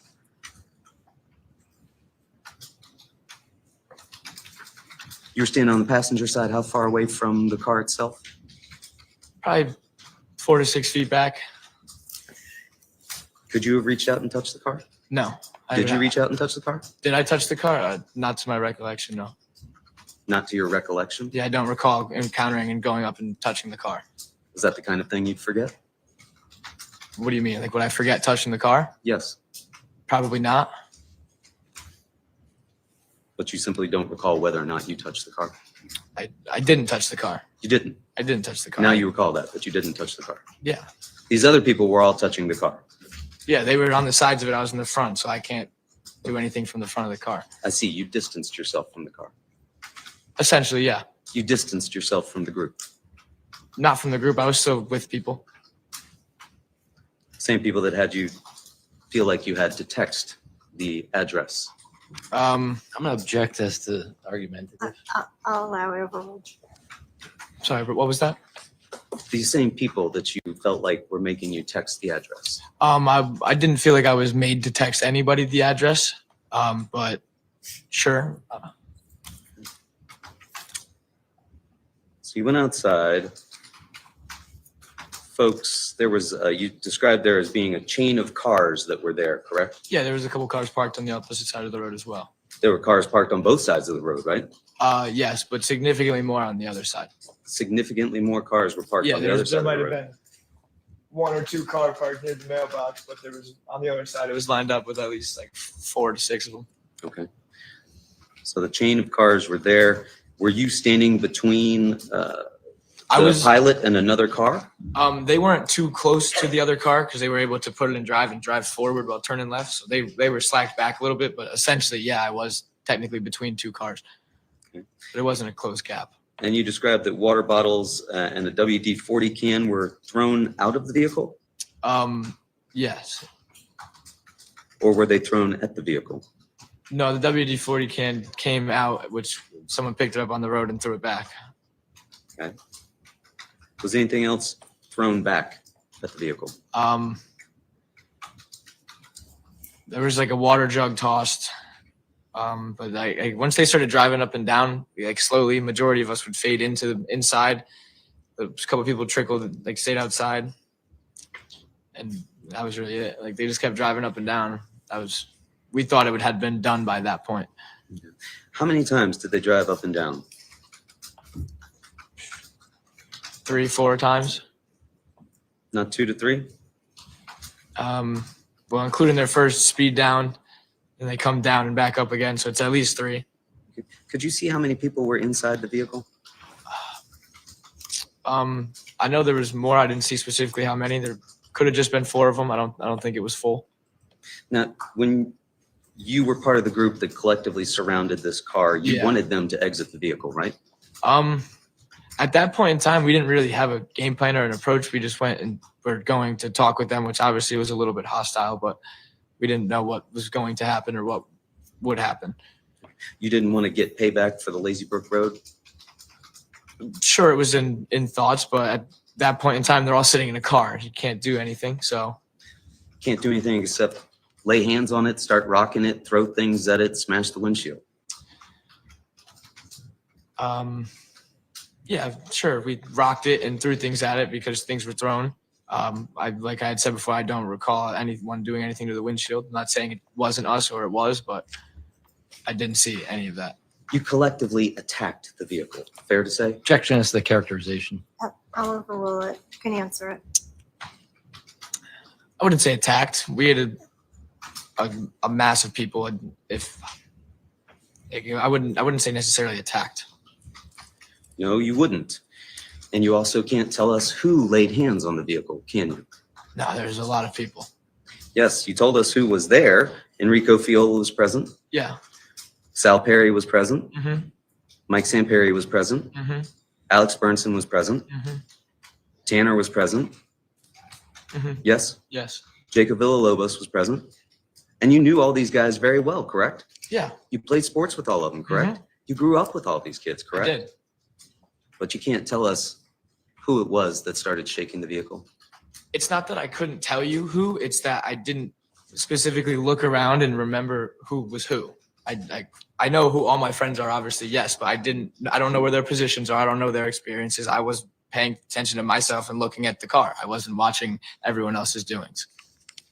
Isn't it that you don't want to tell us? You don't want to tell us what your friends did that night? Honestly, I wish I could, but I don't know. Well, you can. Go ahead, tell us. Well, I don't know. You don't know. I don't know where my friends' position were or where they were, no. But you knew how you came out of that house. Yeah, because I I'm gonna walked object it. this asked and answered at this point. I'll sustain the objection.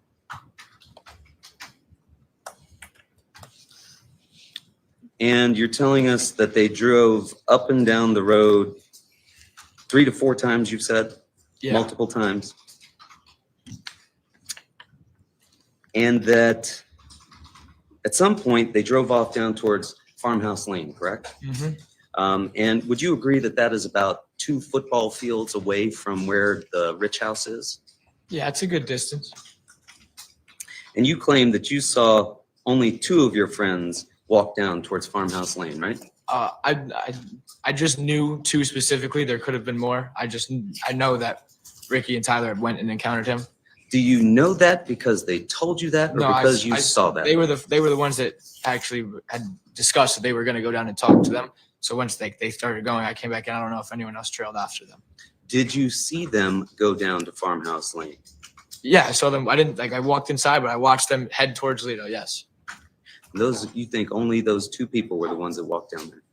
No, I just know that those 2 people. I don't know specifically who else. And you told us you didn't hear anything go on down there? No, at I went Farmhouse back Lane? inside. You went back inside. You remember that? Yes. Who else went back inside with you? Majority of people. Alex Burnson? I'm not sure. At that time, I just kind of met Burns. I wasn't really looking out for him. Did Enrico Fiola go back inside with you? No, Did Sal Perry go back inside with you? I'm not sure. Did Mike Samperi go back inside with you? I'm not sure. Did Tanner Ternowski go back inside with you? I'm not sure. Did Jacob Villalobos go back inside with you? I'm not sure. There's a lot of us. You're naming 6 of the 40 kids. I don't know where everyone's exact whereabouts were at every given moment. I apologize. No apology necessary. When you spoke with officers before, though, you didn't mention anything to them about friends going down to Farmhouse Lane, did you? Well, I was in a panic and just explained what I had actually did, the big things. It didn't So come you down didn't to tell them details. about that, correct? I don't remember exactly what I told them. That was 3 years ago. You told them that everybody went back inside and only one person remained outside to see if the St. Joe's kids were going to come back, right? No, I didn't specifically said that. I just know that somebody, I don't know how many people, but majority had funneled in and someone had mentioned that they were back. And that one kid just stayed outside to see if the St. Joe's kids were going to come back, right? Yeah, someone actually was outside. I don't remember who it was, and they were looking, but it wasn't like. Well, did one kid stay outside or did 2 kids go down to Farmhouse Lane? Those are 2 separate events. They went down and spoke to them. Then when they were down at the, I don't know anything that happened in that conversation, what they saw, what they said, anything about it, but I watched them walk down the road towards them. And then at separate times, we all funneled back inside. Someone was outside still. I don't know if they were looking for them, but someone was still outside, and then they had mentioned that they had came back. Who was that? It was someone just yelled like they're back, and everyone was like, "What?" and all funneled out the back doors. Like, And in fact, you continued texting throughout this time period, didn't you? I think the texting died down a lot once they had fully arrived. There was a couple texts sent. Yeah. There were a couple of texts sent, or you sent texts, Mr. Marcinczyk? Well, multiple people sent text. I included, yes.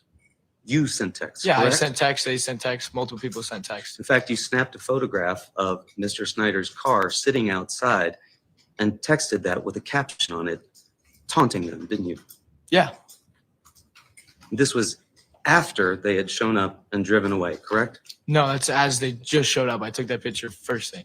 Also, you took that picture before you went outside, No, I took that picture outside when they had arrived.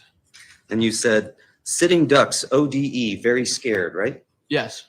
And then you asked, "How's your car, pussy? Full. That's crazy, right?" Mm-hmm. And that was after you'd gotten out? It's after they had driven up and down, I believe. That's after they'd driven up and Or down the driven street. up.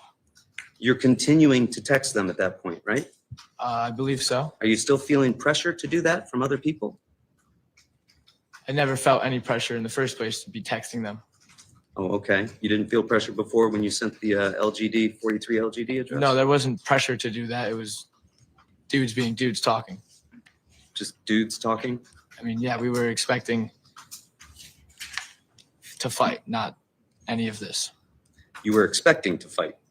Once we had told them to come, yeah, I don't think we're gonna have them come and like there'd be no point of having them come. Yeah. Did you say 43 Laurel Glen Drive, 30 to 40 dudes here? I don't exactly recall, but if I did, then yeah. You didn't mention those texts, however, when you were talking with the police, right? I don't recall. I don't think so. I don't know that it wasn't asked. Once I was asked about them, I told them about them. Yeah. Oh, once you were asked about them, you told them that they Well, existed, but before that, you didn't think that was important to share with them?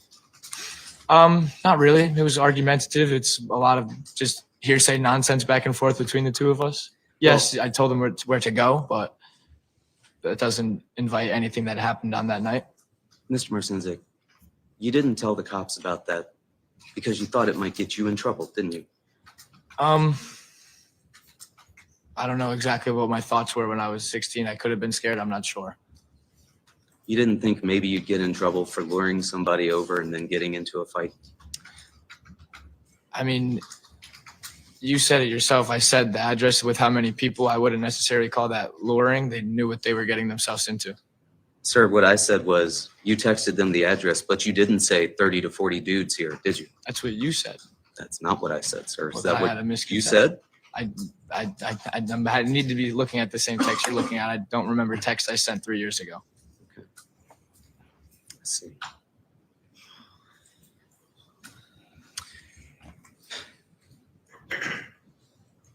At some point, you described there was a second encounter when the car came back, correct? Yeah. And you were inside when the car returned? Yeah, when I had gotten outside, the car was already parked in the street. I'm talking about the second encounter when the car comes back, as you described, and the fight occurs out on the lawn. Okay? Yes, like the fight. Yes, when everyone gets outside, the car's already parked, and the two of them are making their way towards the yard. How did you know that the car was already outside? There was a bunch of us there. They had said that the car had returned. Did you see the car outside? Did I see it return? Yes. Like, did I watch it come to a complete stop and return? No, I did not. Where were you when the car I returned? was inside. You were inside the house? Yes. And so you came to learn that the car had returned because somebody, It was just, we were all together. It was known. Yes. did you just see people start to funnel outside, or did you hear somebody say, hey, the car's here? Both.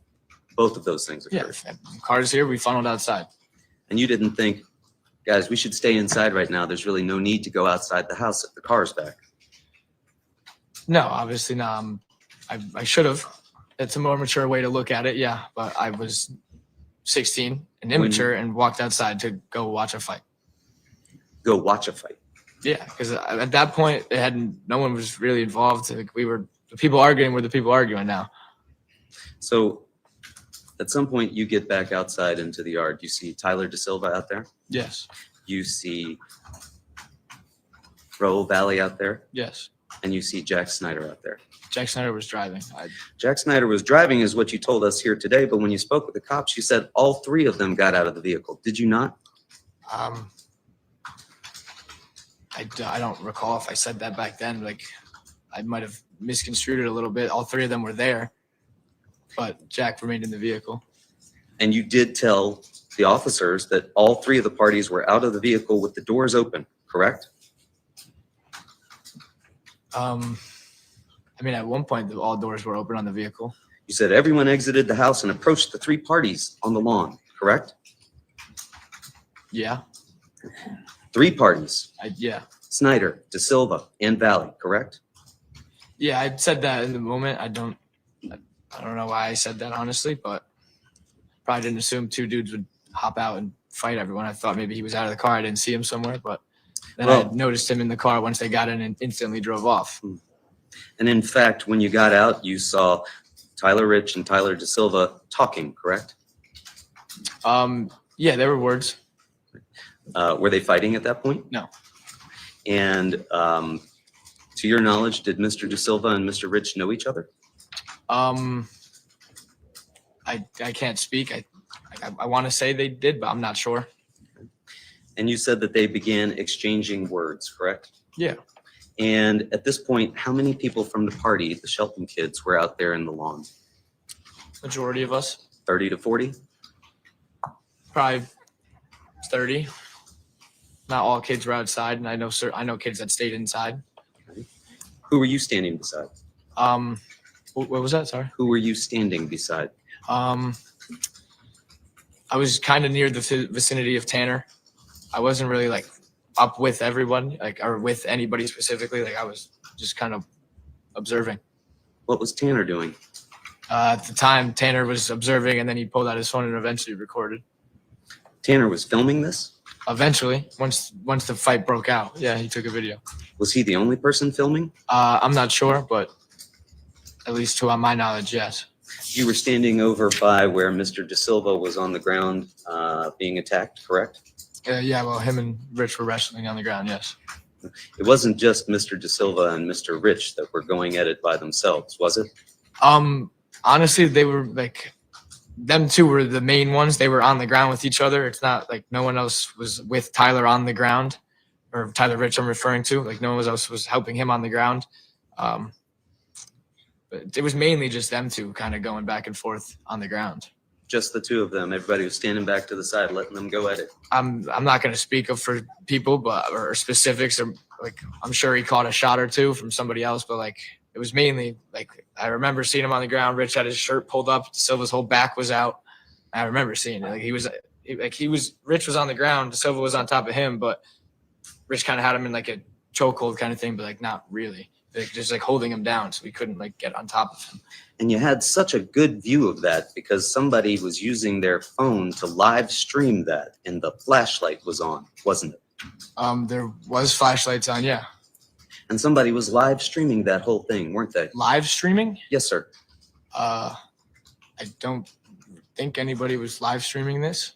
You don't think anybody was I live have streaming this? I have no knowledge of anyone live streaming this You think event. somebody just pulled out their phone and turned on the flashlight and was holding it up to show the fight going on? Are you confusing a video for a live stream? Because a live stream is lively streamed, and a video is not live streamed. It's do you understand what I'm saying? I appreciate the distinction, sir. I'm not confused. So you are asking about a live stream? No, I don't. To my knowledge, no one recorded a live stream. No. Not to your knowledge. Yeah, I don't know anything. I've never heard once of a live stream. But you would agree that somebody had their phone out, it was open, and at least it had the flashlight on, correct? Yeah. And that was shining on Mr. De Silva and the fight that was going on there, correct? Yes. You saw that. Yes. You were close to that. Yeah.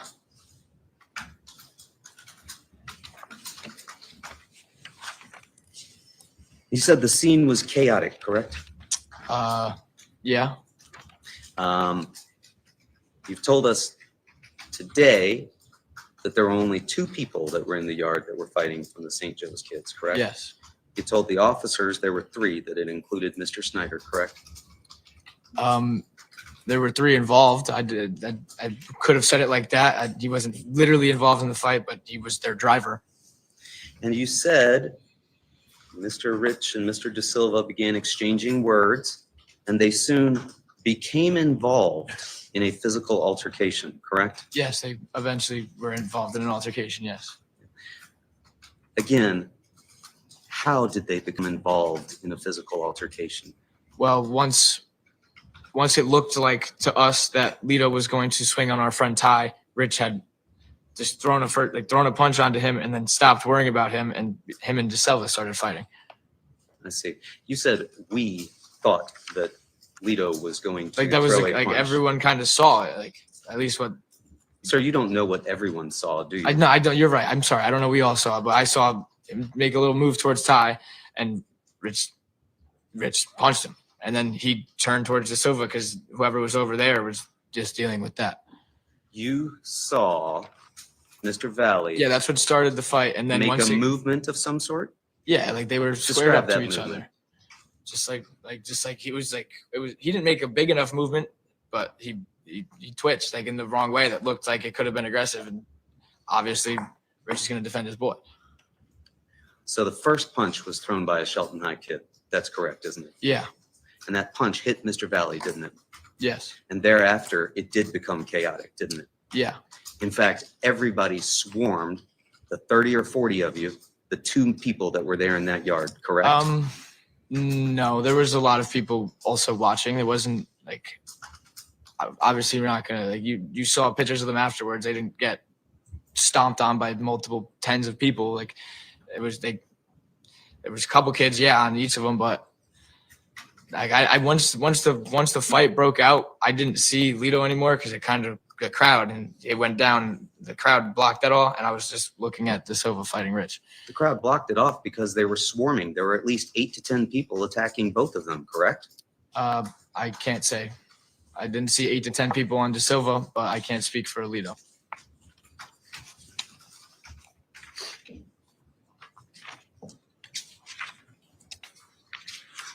Did you see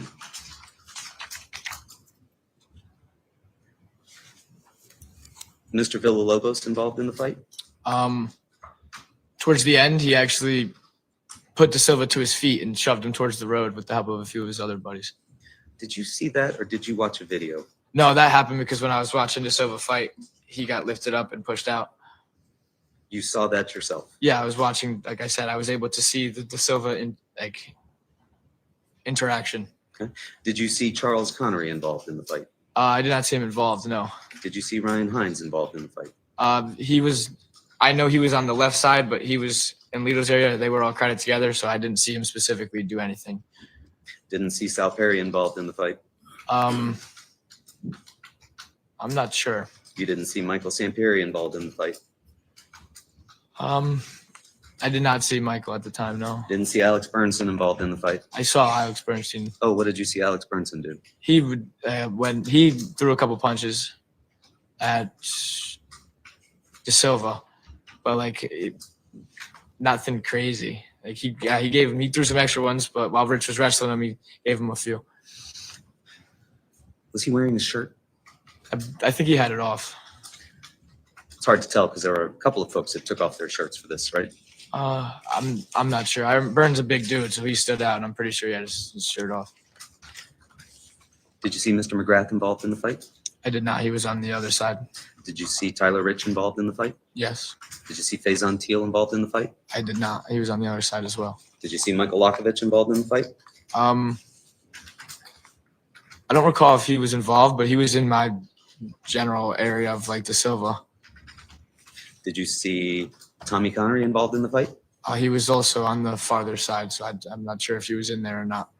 In fact, it was hard to see what was going on the other side because that side had encircled and descended upon Mr. Valle, correct? Objection, he said he didn't see. Sustained. Did you say that you didn't see or that it was hard to see? I didn't see. Like, once the people came in front of me, I said it. I didn't see at first and followed it up by saying it was hard to see, but I meant for both. I couldn't see people were swarming. Yes, I didn't see it, but I didn't specifically see anyone go to the ground on him, multiple people. So I can't speak on that. People swarmed him, correct? Objection, just testified he couldn't see. So overruled. You can answer that if you know. Like, obviously people, yes, huddled around, but I didn't, like, I saw more people standing than doing anything.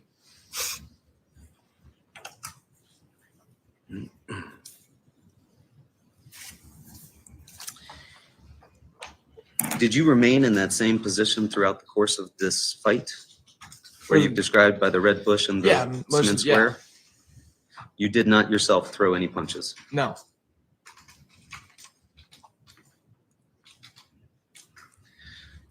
And you described Tanner Chernowski, your cousin, as you've described him, the Mhm. closeness, filming this, correct? Yes. He took his phone out and didn't call 911, but started filming what was going on. Yeah. And he was walking back and forth filming this, correct? No, I believe he's stationary, maybe moves a couple feet left and right, but not really moving around. The video, you can really only see De Silva. Like I said, his side's over there. But you described yourself Yeah. seeing Mr. Valle go to the car. Yeah, because the car was, Like I said, it's more in that where the area it is. They're fighting back more up. so when he runs out of his area, he's now kind of behind. Like from my view, he runs behind where De Silva is, and you see the car door open. I watch him open the car door, and then the light turns on. We all kind of, a couple of us put our attention over there, which Tanner also noticed, and then he runs back. And you saw that. Yeah, once he runs back, I lost him again because he ran out of my view. And you described Mr. Chernowski taking a video of this, correct? Yes. You've watched that video, have you not? Yeah, I've been shown it. When was the first time you saw that video? I'm not sure, honestly. I think the first time I saw it was when I was shown it Who showed it to you? by the detectives, because Tanner didn't send that video anywhere, and he told everyone he deleted it the night of, but he kept it and gave it to the cops. He didn't show it to you? No, I had not. That night, I wasn't worried about watching a video. Cops showed that to you. That's your testimony? I believe so. I don't have any prior knowledge of the video. And you told us that you didn't see anyone get stabbed with a knife, correct? And I didn't directly watch a knife enter somebody, no. In fact, you didn't see a knife at any point. Is that No. fair to say? Yes. You were watching both of these fights going on, but your attention was divided, fair to say? Yeah, and once it became divided, it mainly focused just onto De Silva's fight. And you'd had at least 2 or 3 beers, Yeah, in the span of those 4 hours. and you Early were in 16 the at the night. time? Yes, I was.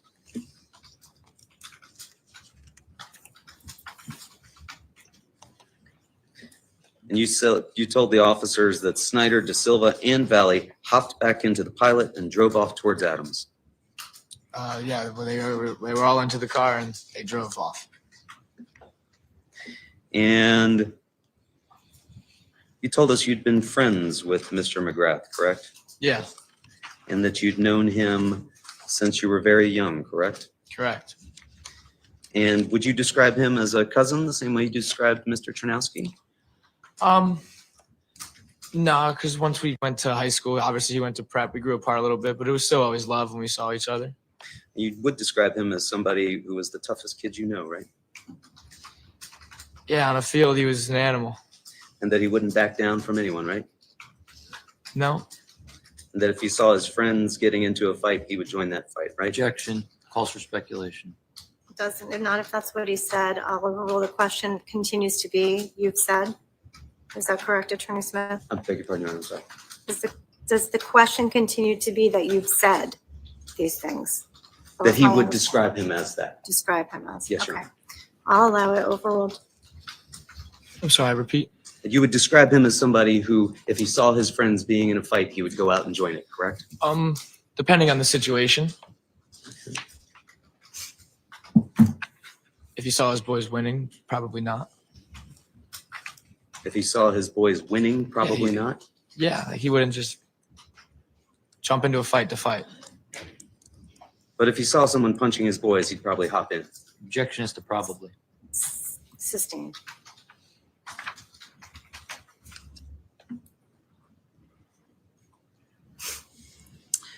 Mr. Marcinczyk, at some point you also engaged in doing an identification of folks that were there with the officers, correct?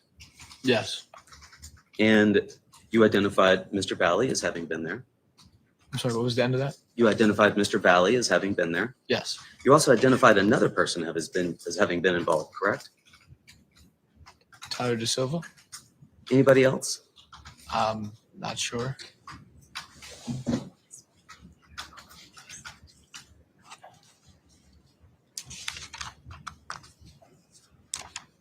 When you were telling State's Attorney Durso about watching this fight go on in the yard, you described De Silva as being in a wrestling match, right? Yeah, like they were on the ground, like together, Rich and De Silva. So I would call that grappling with each other. Just Rich and De Silva involved in a wrestling match by themselves. Well, they were the main two on the ground. Like, yeah, you obviously caught a couple strays. There's plenty of people, but I don't know from who. What do you mean by caught a couple strays? Like, they're on the ground. Someone's gonna just throw a sneaky punch or throw a sneaky kick, like just exactly like what they did to Hines at Lazy Brook.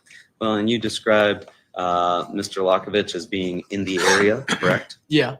Villalobos was in the area, correct? Yeah. Burnson was in the area, correct? Correct? Yes. Yes. Sorry, you have to. Sorry. For the record. But they weren't just in the area, were they? I mean, I know Byrne was throwing some punches, yes, but I don't recall exactly if Locke and Villa were fully in there like that. Would you agree that you are very clear on the facts about how you came in and out of the house and where you stood? Yeah. Would you agree that you are less clear about who threw punches and who was involved? I would, yes, with the fight aspect. Would you agree that all of the Shelton High kids were friends of yours? I mean, yeah, they've all known each other. You don't want to see any of them get in trouble, do you? No, but they necessarily couldn't really get in any trouble at this point in time, so I wouldn't be doing them a favor. Okay.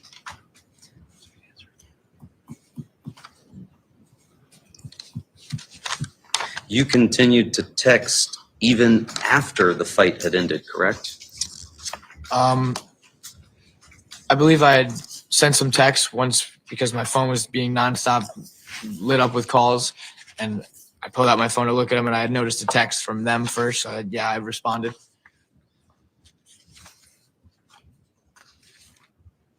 I think I remember what they were as well.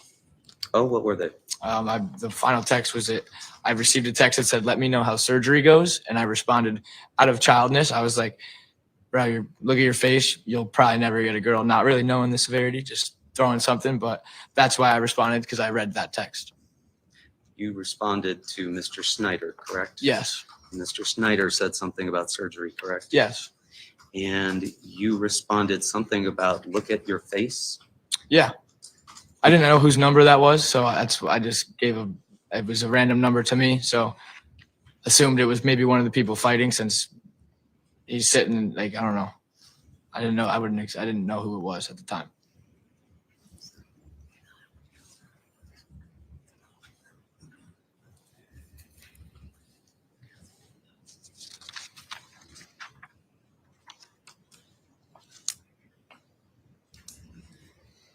Just a moment, Your Honor. Sure.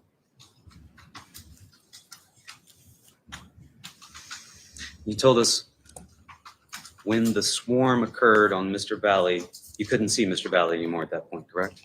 Couldn't really point anyone out in specific. You didn't see him again until you saw he him ran at the into the car, road. correct?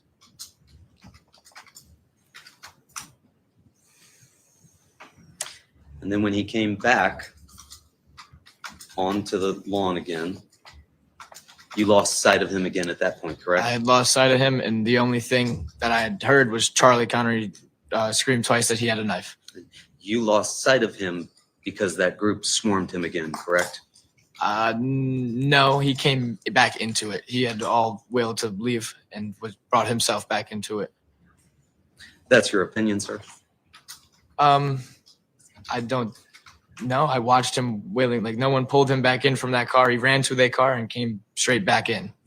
And you couldn't see him because all of your Shelton High friends were blocking your view, correct? Yeah, I wasn't the tallest 3 years ago, so I feel your pain. You could be unable to see them because they were taller and they were also forming a circle, were they not? honestly, a circle probably would have made it easier for me to see him if they fully surrounded him, because majority of the people, it was like a wall, so I couldn't see him. Could you see Mr. McGrath at that point? No, I wasn't. I didn't. Maybe I saw him. I didn't notice it was Jimmy at the time. No. Could you see Michael Sampieri? Sorry, what was that, Michael? Could you see Michael Sampieri? I don't know exactly where Michael was. No. Could you see Michael Lakovich? He was around me. Yeah. Could you see Jacob Villalobos? Yeah. He pushed Tyler into the road. I think Locke might have helped with that too. Could you see them at the time that you could no longer see Mr. Valle? Like once they split, was I able to see Locke and Lobos? Yeah, I wasn't focused on them. Like I never really took screenshots in my mind of all the people that were around and everything. I know who was there, but I don't know the specifics of who was where, when, where, and how. This was a chaotic scene, right? Yeah. You heard a lot of people screaming, right? Yes. In fact, before you heard Charlie Connery screaming about a knife, you heard other people screaming other things, right?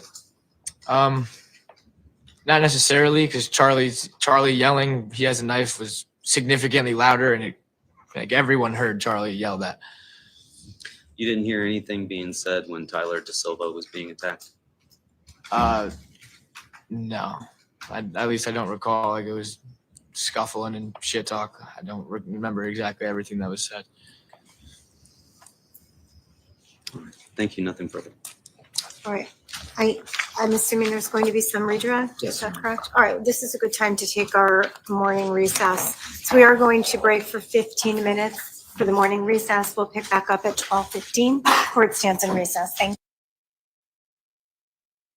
And some technical difficulties. So we have resolved those and we are ready to proceed. I'm going to ask the witness to take the stand. Thank you.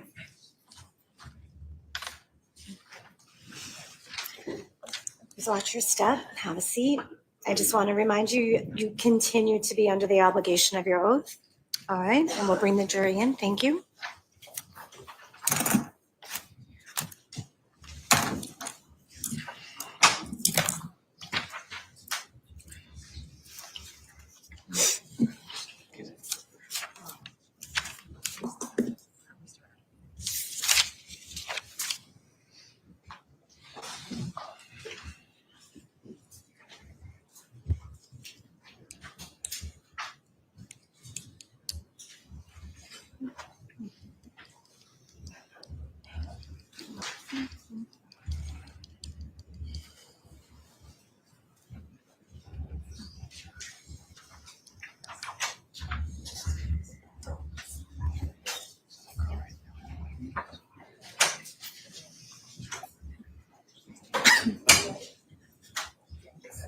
All right, ask counsel to please stipulate to the return of all of our jurors. Stipulation.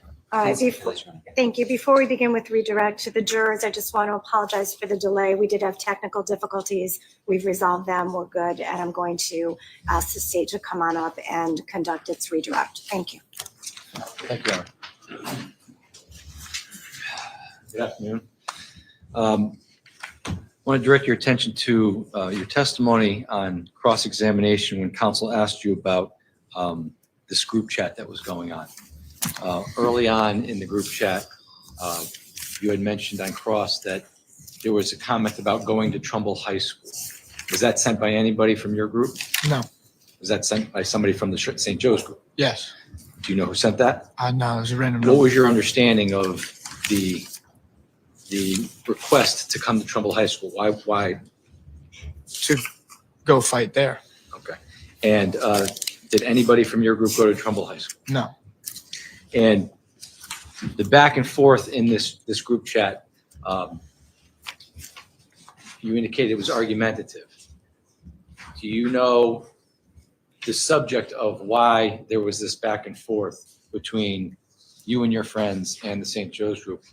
Was that over what had happened at Lazy Brook? Yes. Now, when council asked you about, you went outside when the car initially drove up to the house at the beginning, and you said that you went outside because you were curious. Yeah. What did you mean by that? Like, we had no idea what's going to happen. Like, we're going to go outside. We're going to see what's going on. It might have been a lack of better term. I used curious there, but we just all head outside. I think there was people here. We knew what was going on prior. In your mind, did you expect to fight at the house? It was a thought. I didn't know if it was exactly going to happen. It could have been settled. I don't know, but some sort of interaction. Yeah. And in your mind, if there was going to be an altercation at Tyler Rich's house, would it have been a fist fight? Yeah. Would you have brought any weapons to this fight? No. Now, when the car pulled up, was the group chat still going on, or did it die down a little bit?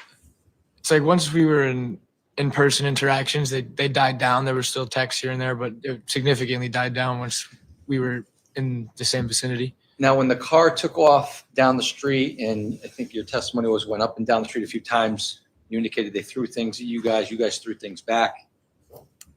Did the group chat continue at that point, do you recall? Yeah. And how did it continue? There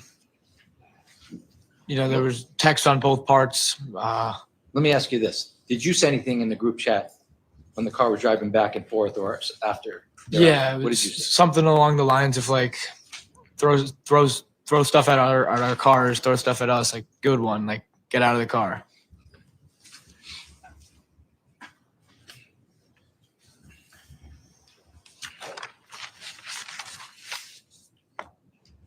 Now, when the car drove away up and down the street, you saw it stop finally down near farmhouse. Did you see the car leave the area for good? No. Or at one point, yeah, they took the turn on the farmhouse, but I believe they just came back up around the block. But at some point in time, At some point, it left view. later that night, the car came back. Yeah. Was there any talk about back and forth on your part about having the car come back, let's fight, or had that? I don't believe so. No. Okay. Now, when the car finally returned, you went outside to watch. Yeah. And why did you do that? Because they said that they were here, that they were actually here this time. They were coming. So we all went outside, and the older guys kind of took the reins and were like, "What's up?" At any point in time, did you tell them to leave prior to that final interaction on the front lawn of 43 Laurel Lane? Not in like a discreet upfront way, but there was definitely like get the F out of here, like leave, like, just like a part of arguments. Like you're sitting in your car, get the hell out of here. Just things like that. And when they returned on the front lawn, your expectation, you were going to what? See what on the front lawn potentially? A fight. And in your mind, a fight, did a fight include the use of weapons? No. Did any of your friends have weapons? No. Now, counsel indicated on cross-examination that you had told the police that there were 3 people that got out of the car that night. Can you explain what you meant by that? I don't directly recall the exact question I was asked for that response. I just know that there was 3 people involved, so maybe they took me involving the 3 as like all 3 were literally involved and were in the fight. But as you sit here today, do you know whether or not Jack Snyder was involved in the fight? He was not involved in the fight. Do you know whether or not Tyler DeSilva was involved in the fight? He was involved in the fight. Do you know whether or not the defendant was involved? He was involved in the fight.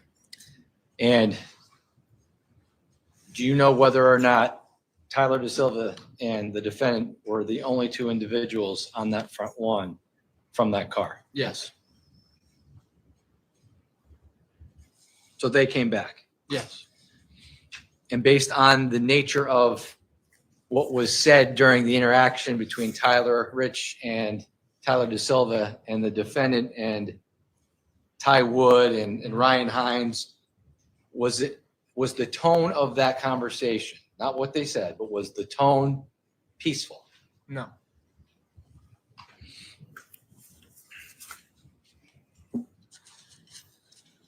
Now, you were asked about what you recall witnessing after the fight starts, and you indicated that you saw Tyler DeSilva on top of Tyler Rich. Yeah, at a point in time in the fight, and his head's kind of down to the side near Rich's head, and his back is exposed. His shirt is kind of. So pulled he's up. on the ground. Yeah, Rich is on the ground, and he's DeSilva's on top of him, but Rich is kind of holding him down, kind of curling him in a ball, I guess, on top of him. Okay, and so if I'm Tyler DeSilva, how is he on the ground? Knees are on the ground, and then Rich was holding his upper So body. he's on the ground. So he's on the ground like this, and he's in the headlock. Yeah. So, for all intents and purposes, what you witnessed during that fight was Tyler Rich was on his back. Yeah. And I know counsel asked you a little bit about what else you recall about that specific part of the fight.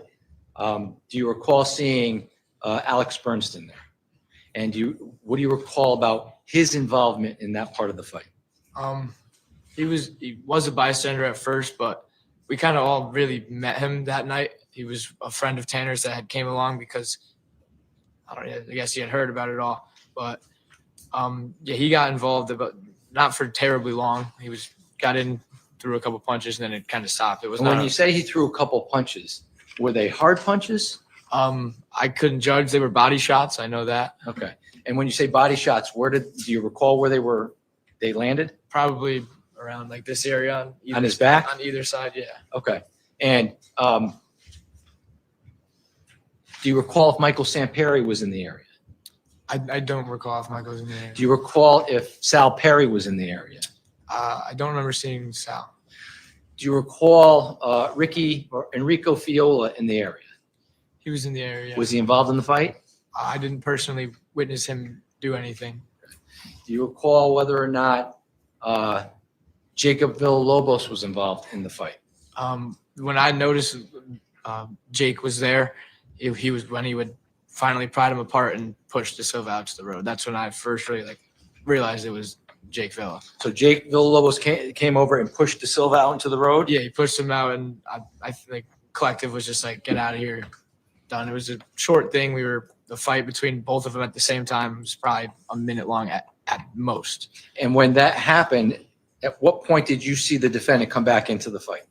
As he's sort of as Tyler gets shoved and he's stumbling out, he runs back in, and it's kind of as Lito's re-entering, DeSilva's standing there, and he's adjusting his pants and just adjusting his clothing that he has on. So at that moment, when the defendant comes back into the fight, DeSilva's no longer involved. So he's out where, in the street? Yeah, he's standing in the road at the time.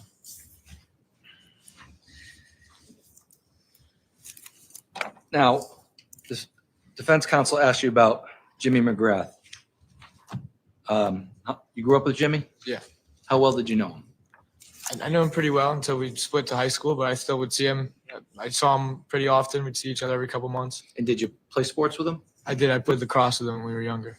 And May 14th of 2022, was this during lacrosse season? It could have been for prep. I think. Yeah, it was. Yes, it was. Okay. And do you know whether or not Jimmy was actually playing Yes, he lacrosse was. at the time? He was. And I think the description that you gave on cross-examination is Jimmy wouldn't just hop into the fight. There'd have to be a reason. Those characteristics are true about him, yes, but that's because he's a great friend. He was a great kid, and he wouldn't just jump into a fight because it's free pickings, if that makes sense. Like if you could just get a couple punches and no. Like So in other words, what you're saying is if someone was in a fight and there was it looked like it was a fair fight, he wouldn't just jump in and throw a few punches? Sustained. So with regards to Jimmy, was he a violent individual? No. How would you describe Jimmy's demeanor? he was a funny kid, always looking to make a joke to cheer people up. He was had an amazing character. Like he's one of one. I don't know many people who were like Jimmy. Yeah, he knew how to fight, but he wasn't like he was looking for a fight. And based on your recollection of what happened that night, do you recall seeing Jimmy involved with Tyler Da Silva in a No, fight? Do you recall seeing Jimmy involved with the defendant in a fight? I didn't see Jimmy really at all outside. He was just in the crowd. Was he involved? When you say he was in the crowd, where was he? He was on the farther side where Lito would have been. Thank you. I have no further questions. Tyson? So you've just told us that Mr. McGrath wouldn't join in the fight just to get in some. Could you tell us what it was that he wouldn't do? Just to get some free punches. Like there's a reason he's gonna fight, and it's kind of always how he's been. He fights if there's a reason for him to fight.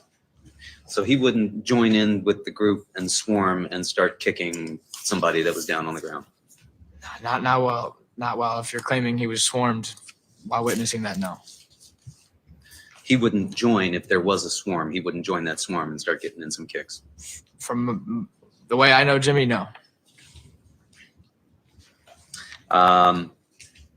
You told us that you didn't see Mr. McGrath with the defendant at all, correct? No. But you saw that Mr. McGrath was over on the edge, you said? I knew his general area. I never exactly witnessed him doing anything with the defendant or in his involvement in the fight. You thought you knew where his general area was, but you couldn't actually see him. That's correct, right? No, I knew he was over to the left when he had walked in, but once things broke out, I lost track of people and I wasn't really worrying about where everybody was. So you couldn't see where Mr. McGrath was. Once the fight broke out, no, I Once wasn't. the fight broke out. And you couldn't see where Mr. Valle was when he stepped back onto the yard, could you? No, once he came back in, he was out of my view. But your claim is that you couldn't see Mr. McGrath, you couldn't see Mr. Valle, but you could see Mr. Da Silva out in the yard, out in the road, hiking up his pants. Yeah, because they were in separate locations. They were in separate locations Yeah, when they were in the Mr. same Da physical Silva location, and but- Mr. The angles I had on them, yes, I was able to see one and not the other. Now you've told us though that you watched a video of all this, right? That Mr. Ternowski I was showed a video, yes.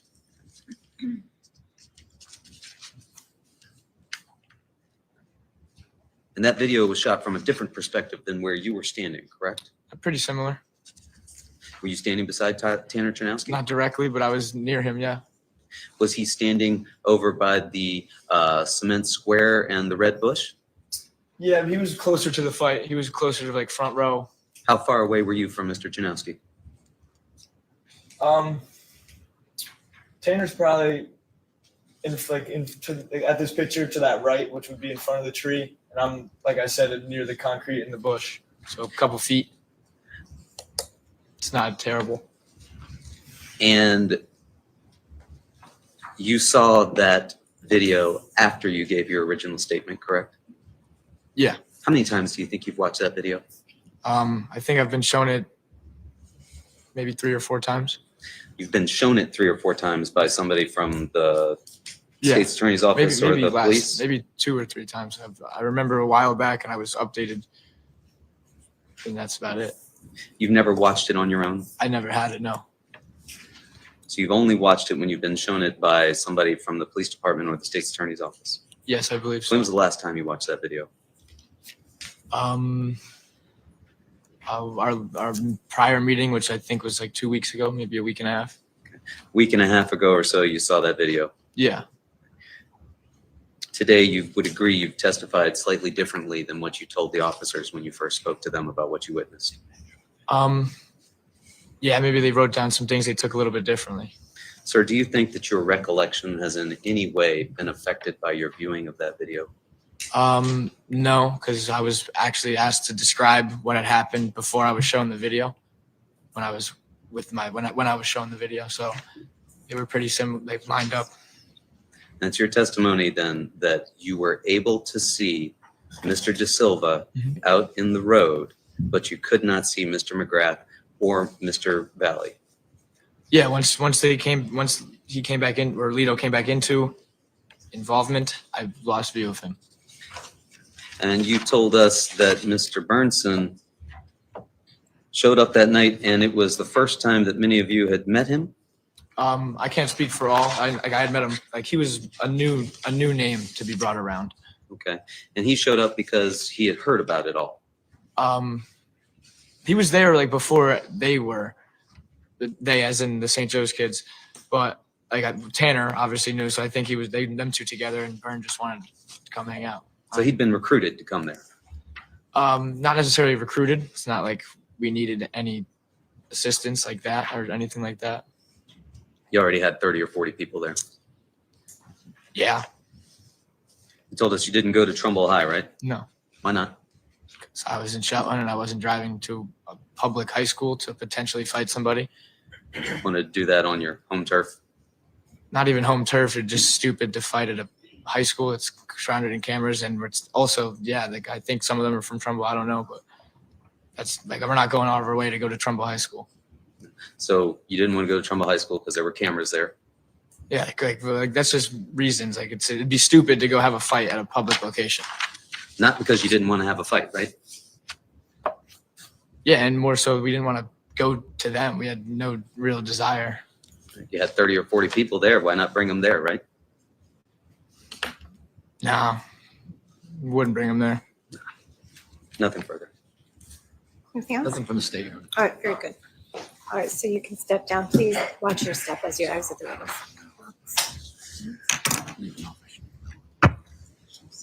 All right, so we only have about 13 minutes before the 1 o'clock lunch recess, so I'm going to go ahead and break into that lunch recess at this time. So, ladies and gentlemen of the jury, we are going to be breaking for recess. From now, we'll pick back evidence up at 2 p.m., so please be back and prepared to come in at 2 p.m. I will remind you of the obligations of your oath. I won't go through everything right now, but again, I'll highlight some of them. Just don't speak with anyone. Avoid talking to anyone who tries to approach you. Do not conduct any investigation. Stay away from anything regarding this particular matter in the media, especially during your lunch here, and try to avoid any members of the public as you are entering. If in fact you guys at the building for lunch, have a great lunch, and we'll see you back here for 2 o'clock. Thank you. Court stands in recess.